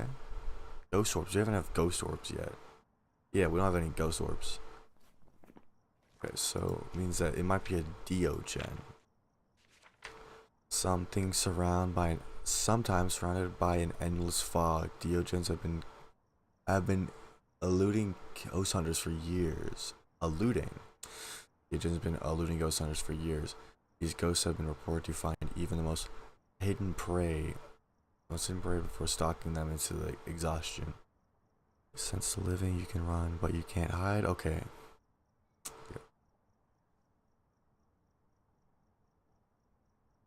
Okay, so it's not a Diogen, because we hid from it. They'll lose spirit, and oh wait, no, mare. So it must be a spirit.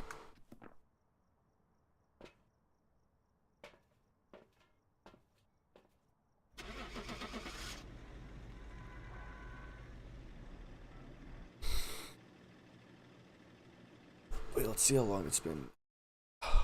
Never mind. We'll probably find out at the end credits or whatever we call them. Oh shit, what was right?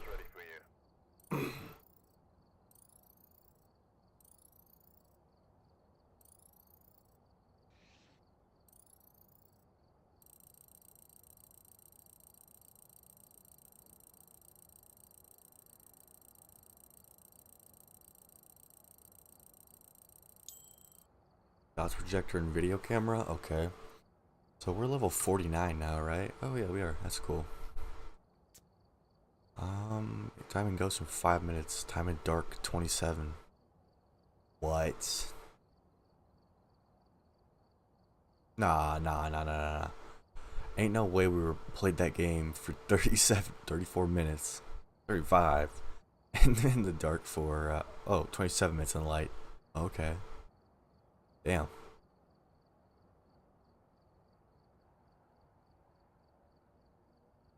Ghost interactions, ghost events. It hunted twice. I remember that.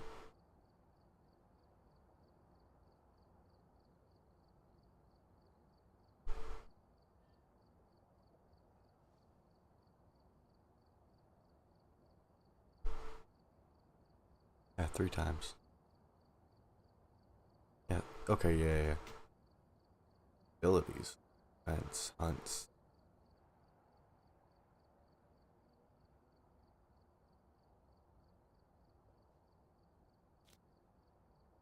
Okay. Nice. Let's go back to watching some YouTube. I'm kind of bored. I don't really like playing this game all that much. I haven't played it in a fat minute though. Welcome back. I've got some jobs ready for you.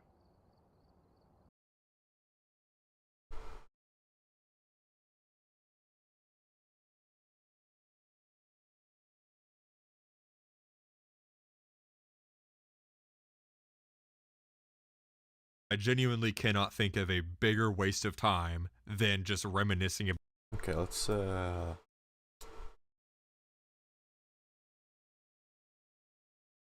no. Let's go yeah. Okay. 1 second, we gotta open up some stuff real quick.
Alright. Honestly, I think I might do some like alterations to my stream and then start streaming again, but